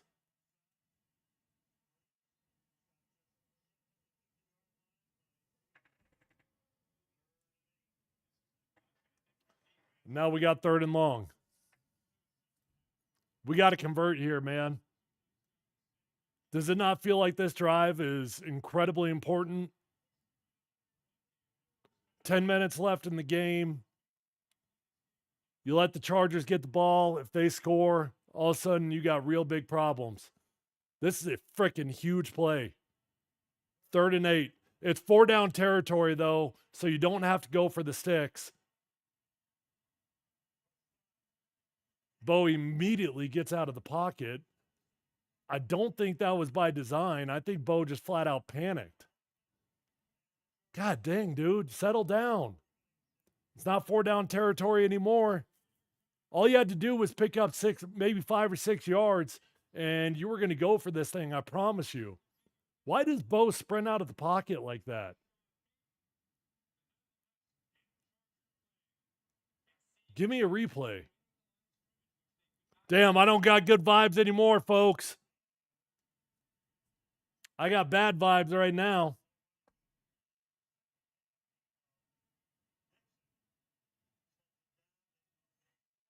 All right, fortunately, we got a good punt, so we pinned him. Maybe that will mitigate the momentum going in the Chargers' favor here a little bit. God, I'd love to see a replay on that 3rd down because it sure felt to me like that was not a designed sprint out. Usually you've got some options on the crossing routes when it's a designed sprint out. I think Bo just panicked and sprinted his ass out of there. Shoot.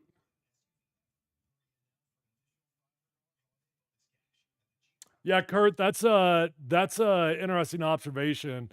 Everybody was talking about how this was going to be a home game for the Broncos because usually when they play in LA, there's a crap ton of Broncos fans. It does seem like a pretty good crowd for the Chargers, surprisingly.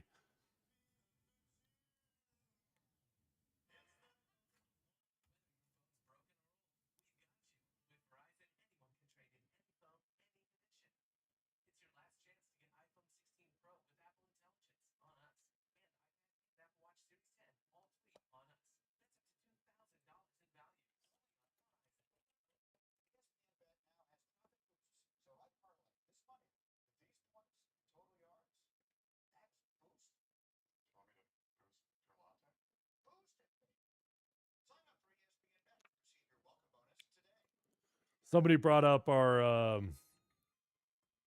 running backs coach a few minutes ago, and for a quick second, I was brain farting. I'm like, God dang, who is the running backs coach? And I do know who he is, but I don't know a whole lot about him. So Lou Ieni, Ayeni, I'm not sure how I did on that. He's the Broncos running backs coach, and he's a former player for Northwestern. He played safety in college. Lou was a first timer on the job last year. And if you look at Sean Payton's staff last year in particular, you'd be amazed at the amount of first timers. He had a first time offensive line coach, he had a first time wide receiver coach, he had a first time running back coach, and he had a first time QB coach. Basically, the entire offensive staff was first timers. Oh, I do need to update my scoreboard. That's my bad.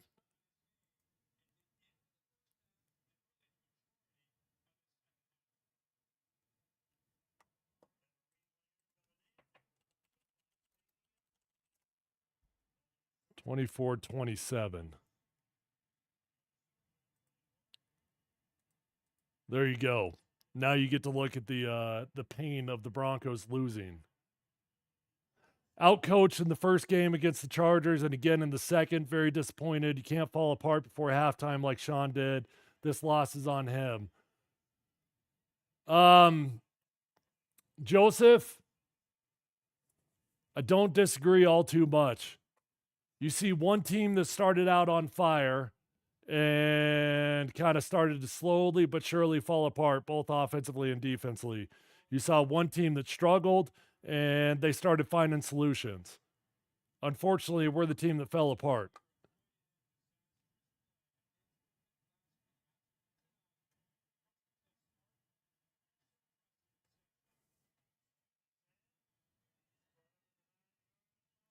Daniel asks, are we worried about Sean Payton coaching and VJ coaching?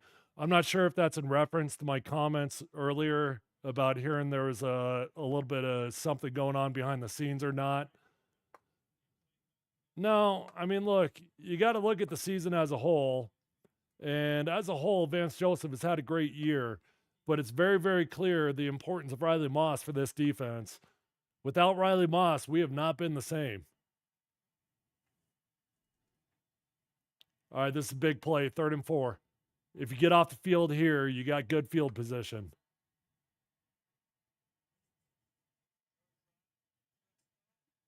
Too easy. The Chargers are just converting left and right in the second half. In the first half, they could not convert. No, they haven't quit on Sean Payton. Come on, man. They're in a playoff race right now. Nobody's quitting right now. They can taste the playoffs. They might be getting outplayed, but I don't think they're quitting on their coach. Matter of fact, I know for a fact that players in that locker room like Sean Payton.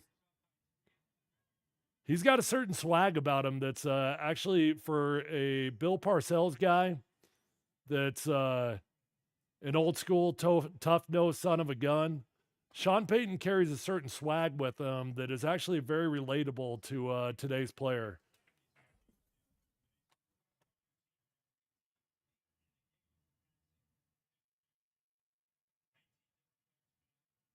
Thank you, Kurt. A few weeks ago, I was so proud just to have score on my screen. Now it's colored beautifully.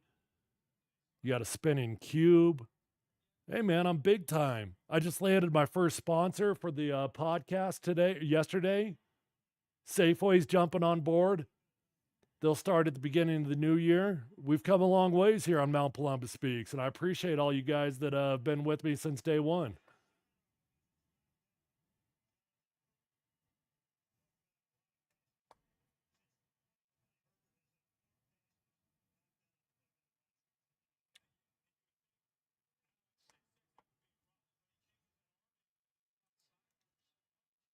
Shout out to Safeway, who saw the value in the podcast the same way that I do. Fresh foods, local flavors. Didn't even get paid for that one.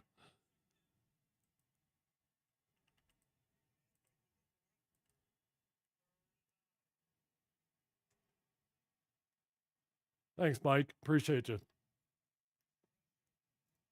All right, that was big right there. God dang, that was big.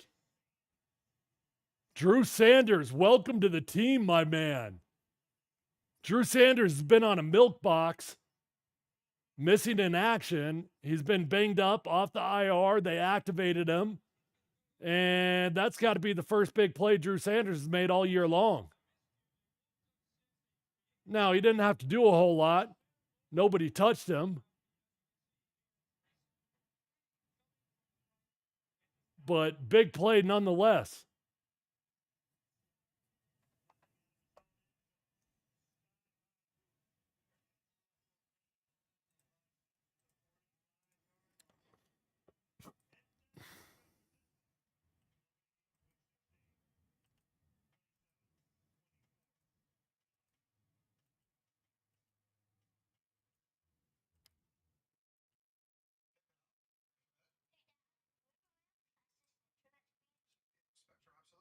Fuck.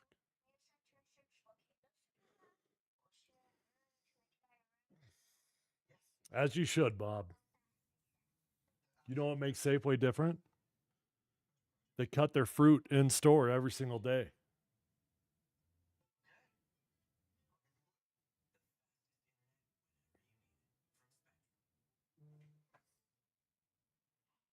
Not to mention, actually, if I'm being serious here about Safeway, they've been a tremendous partner of mine over the years.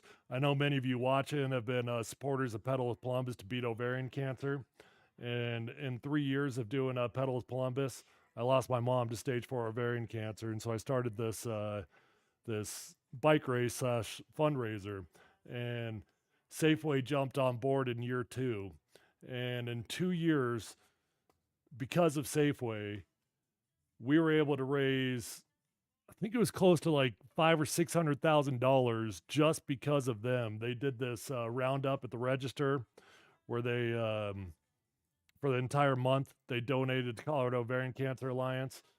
I've got a tremendous relationship with Safeway, and I'm incredibly grateful to them.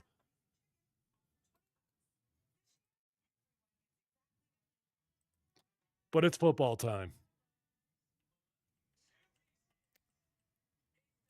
And Palumbo's nervous.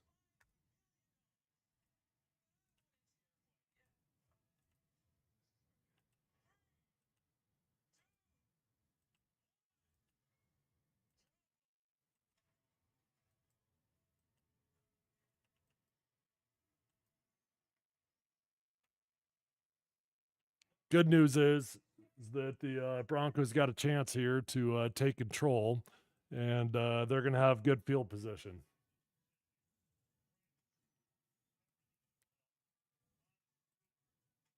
Down by 3 points.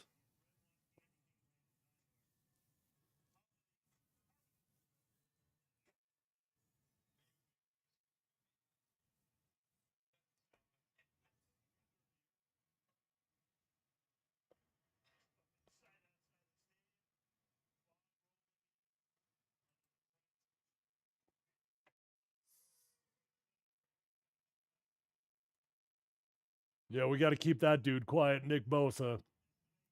Have a plan for him. I can almost guarantee you Sean Payton's going to give up on the run on this drive. And sure enough, first play, go with a little play action, and we're freaking backed up 2nd and long on a sack. God dang it. I knew it. He can't help himself, man. Sean's got it written on his play sheet, run the ball, because he can't help himself. He defaults to passing the ball when he gets nervous.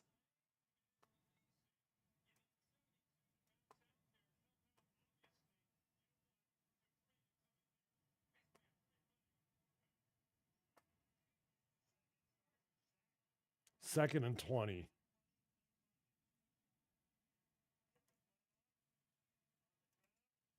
And now we run the ball on 2nd and 20 because you don't have very many options. You just try to gain a few yards, make it 3rd and reasonable, but it's still 3rd and forever.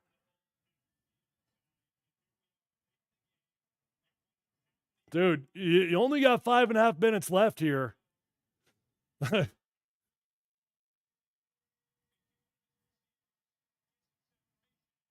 We're running out of time, folks.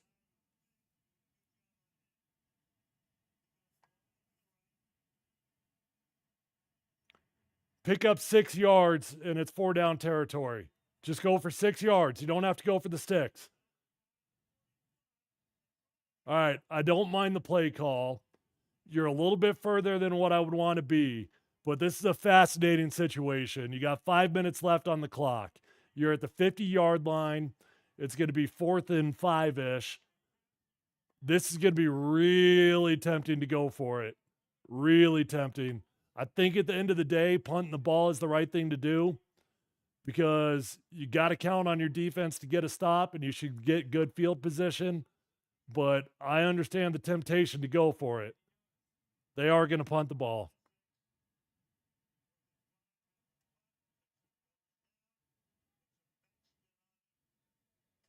All right, VJ, got to earn your money now. What's the timeout situation? Do we have all 3?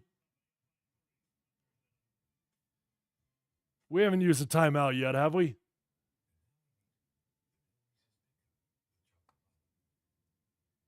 God. It was just about 30 minutes ago that I thought the Broncos are going to run away with this game.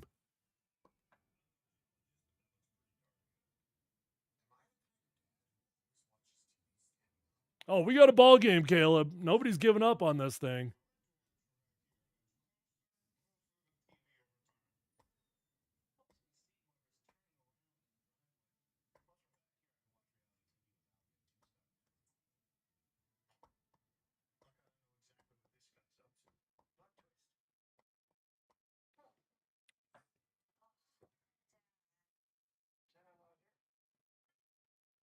See, the difference in this game, I think at halftime, if I remember correctly, I think we were 5 of 9 on 3rd down. And I was bragging about how well we were doing. Now, with a few minutes left in the game, Broncos are 6 of 13 on third down. We've absolutely fallen apart in the second half. Oh, you stupid. This stupid dude is back. This stupid bolt up dude is back. If I had a block button, I'd block your ass.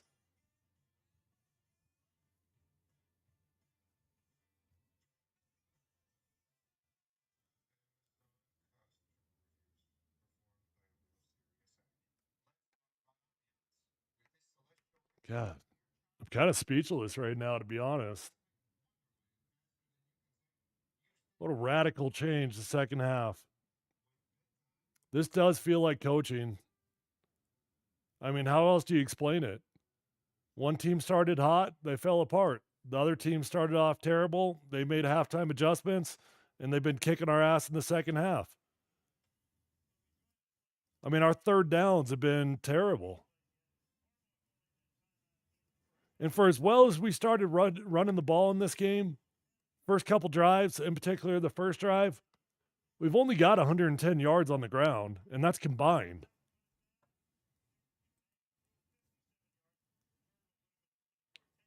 Our leading rusher is Audric Estime. He's only got 48.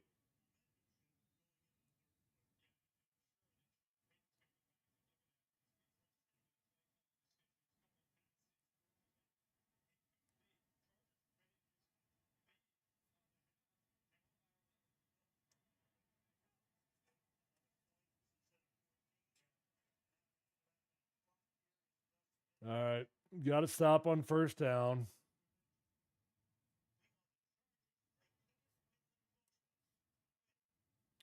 See, you need to get off the field quick because if everything goes to hell in a handbasket, there's still enough time that in theory you might be able to sneak two of these things out. But they got to get off the field. Dean Spanos, he's one of the worst owners in the NFL.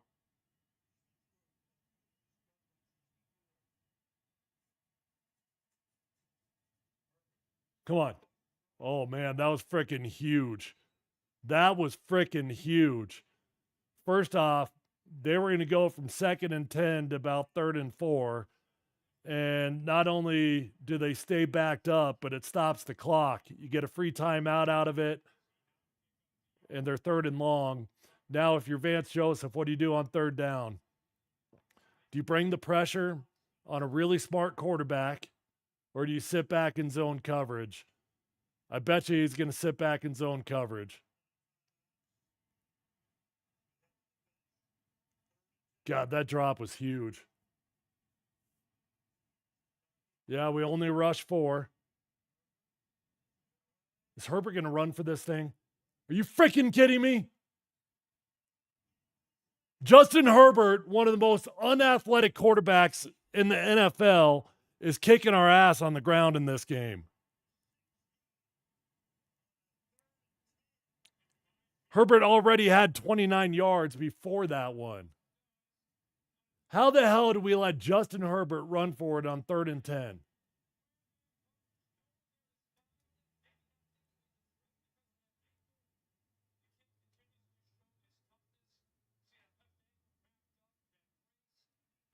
Hey, I'm proud of you for being one of the 3 Chargers fans. Congratulations.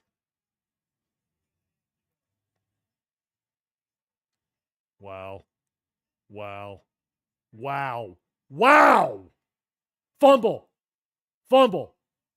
I think he was down, but please, dear Lord, let that be a fumble. I mean, how the hell does this happen, folks?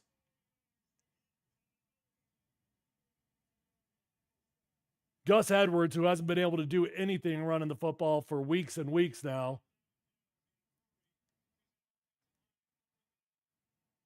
Yep, he's down. He's down.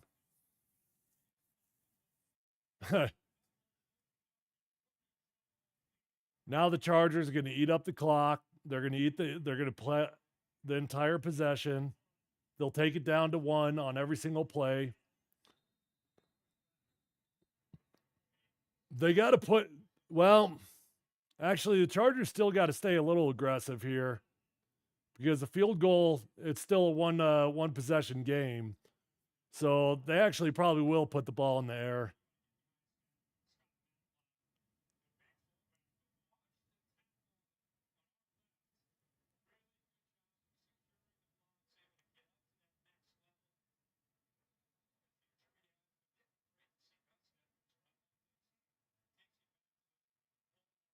I'm speechless.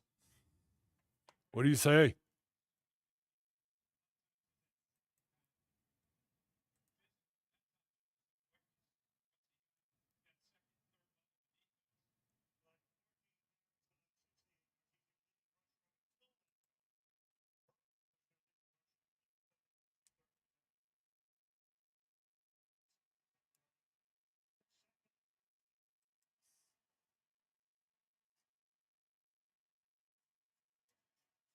We bring a little pressure on this one. We rush 6. They dump it off. Touchdown. Damn, man. Damn, man.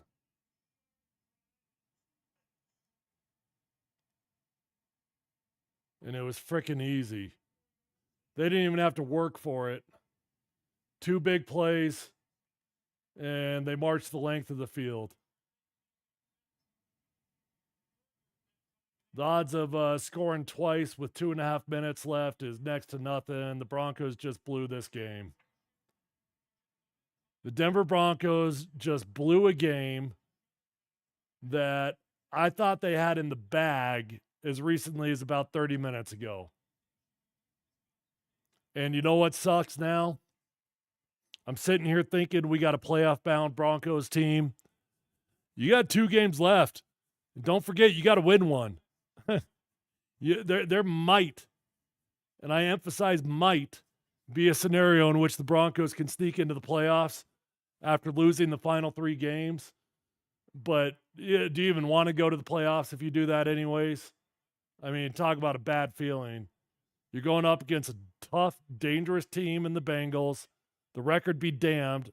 I couldn't give a rat's ass what the Bengals record is. I don't care if they won 1 football game.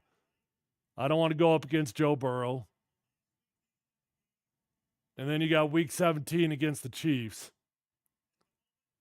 I hate to say it, Broncos fans, but you got to be rooting for the Chiefs to win their next 2 games. We better hope that the Chiefs have got the number 1 seed locked up. They might rest their starters in week 17 then. Damn, I'm having flashbacks to my rookie year in the NFL. My rookie year, we had 3 games left, and we needed to win 1 game. We knew it. It was the exact same setup as this. 3 games left. We needed to win 1 game to make the playoffs. We lost all 3. Our final game was out in San Diego, facing off against this stupid Chargers team. We lost that game, and we didn't make it. I appreciate all you guys that are dropping off right now. Thanks for hanging out with me. What a buzzkill. I'll put out the all 22 here in a day or 2, so make sure you are subscribed on YouTube because we could relive all this misery together again.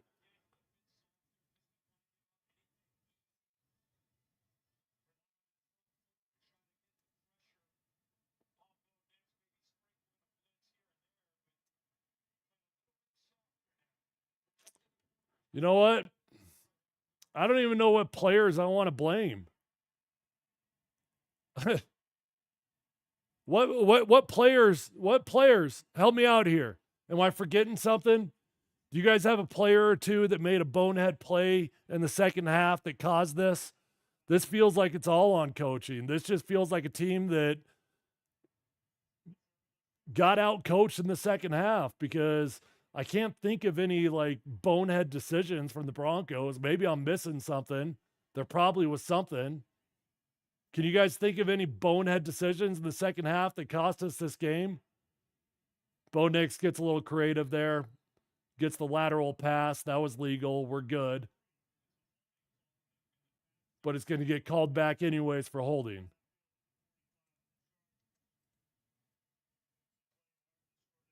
And you know what?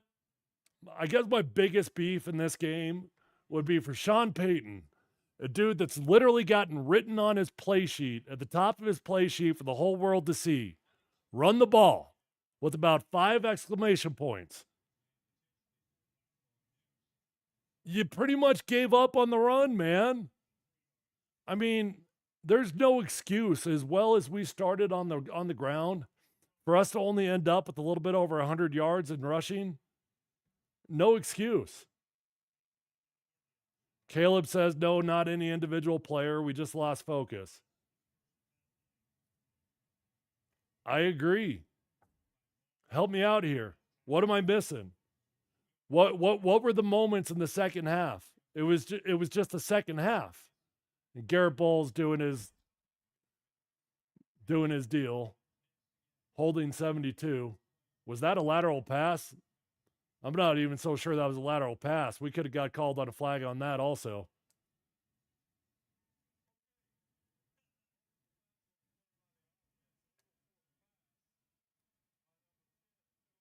Yeah, they are calling it a forward pass.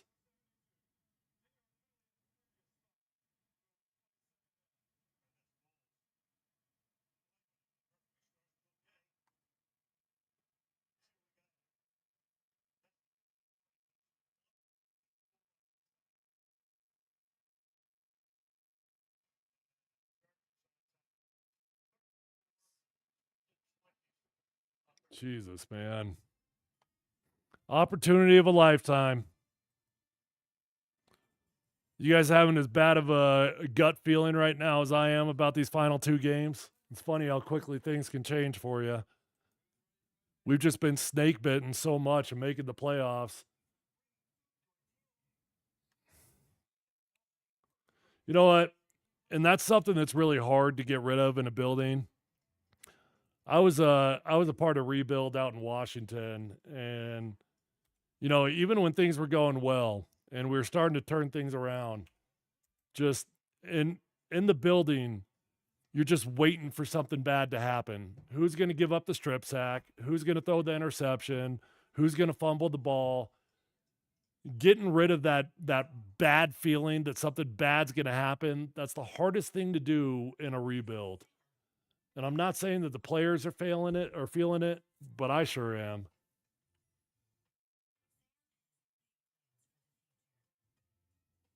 You know, I don't know that our team is as young as you think.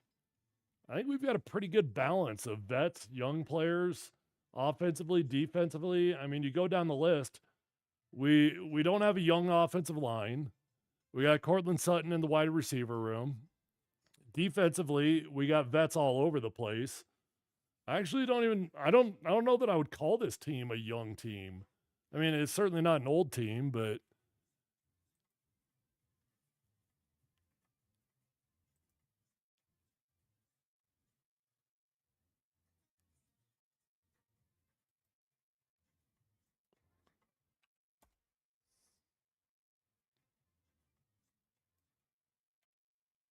damn, I all of a sudden got tired as hell.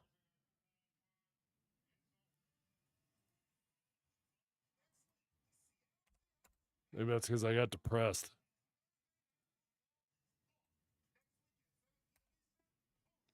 We've seen crazy things happen. That Lions game got crazy at the end when you thought it was over. Maybe we can pull off something insane here.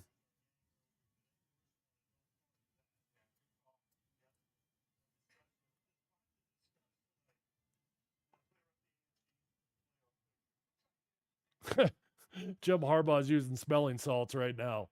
You need smelling salts with the score 34-24 and a minute 54 left in the game. I do love me some smelling salts, though.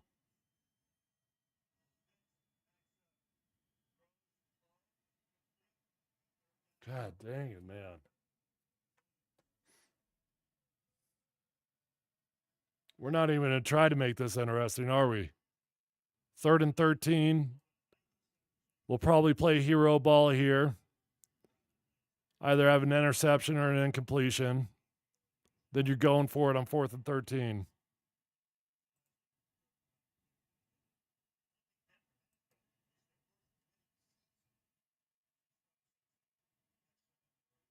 Nah, this isn't on the refs. I mean, yeah, there was a call or two in there.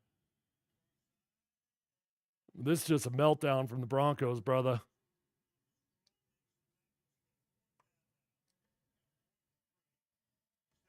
And by the way, I don't know if you're referring to the situation at the end of the first half, but that was absolutely fair catch interference. I mean, 100% that was on the Broncos.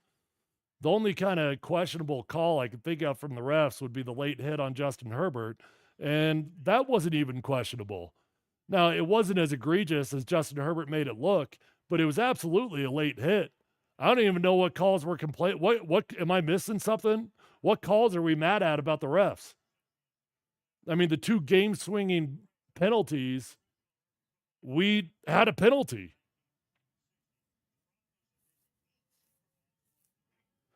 Jay says Bo regressed and Sean and VJ crapped the bed.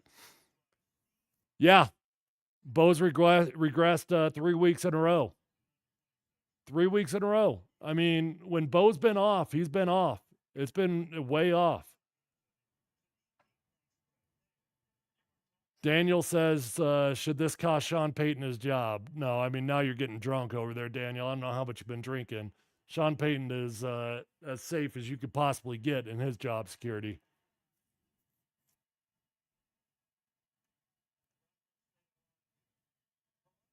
Well, we pick up the 4th down conversion. Congratulations. Yippee-ki-yay.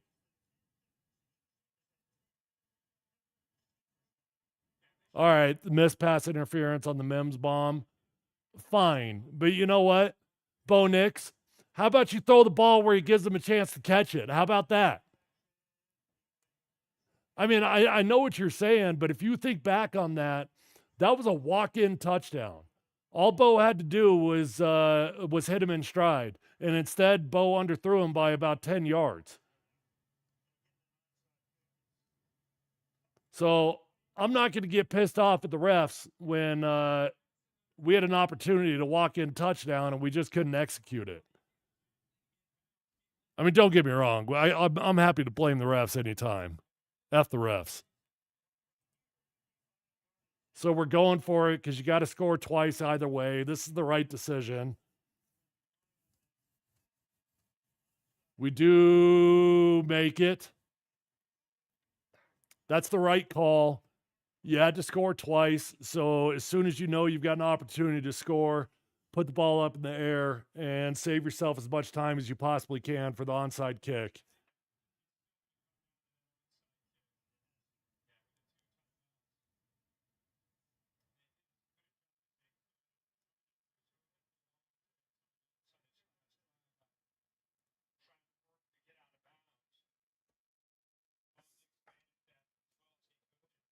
Barely snuck that thing over.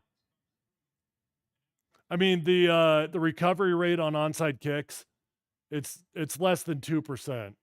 Wow, this says it's 7% this year, which is actually really high.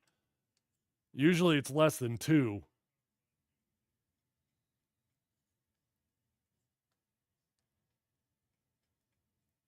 The Lions sure got close last weekend, though.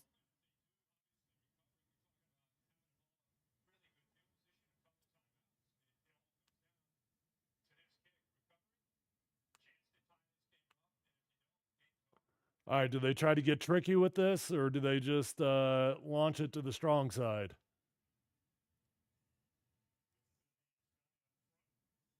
Hey, I mean, I'm with you, Caleb. Big picture, I've got hope. Big picture, I didn't think the Broncos would be fighting for a playoff berth. Big picture, after the first 2 games, it felt like this is going to be a train wreck.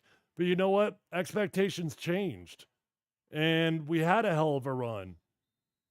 And it's not over, but I'm not thrilled with the big picture right now because this just feels like an insane letdown. I mean, thank God we got a whistle on that because what a freaking terrible onside kick that was. What Chargers called timeout, I guess. Thank God.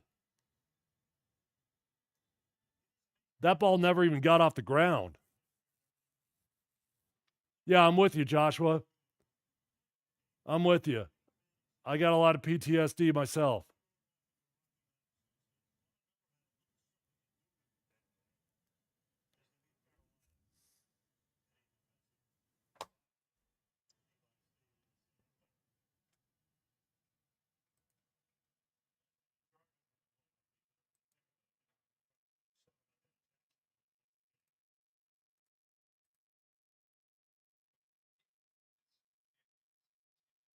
Hopefully we get this ball up in the air a little. Or does he change it entirely and try to reverse field? Damn, we did get the hop. He got the hop. It just went right into his hands.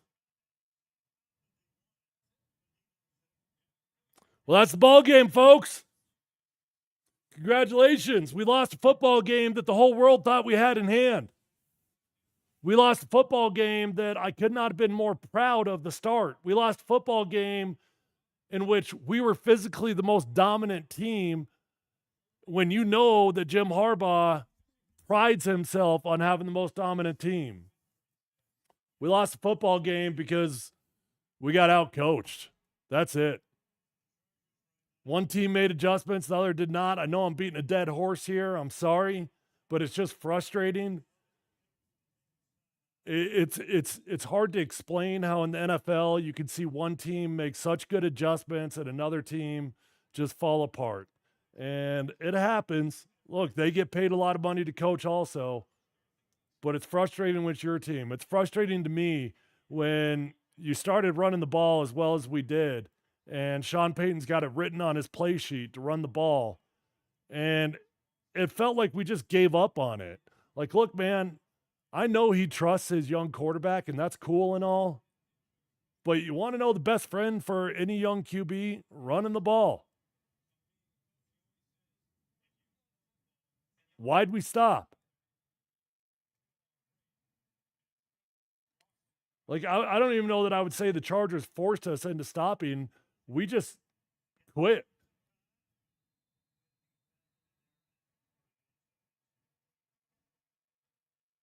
I don't know why Herbert's playing all those games with it. I don't think he has to eat up all that much time.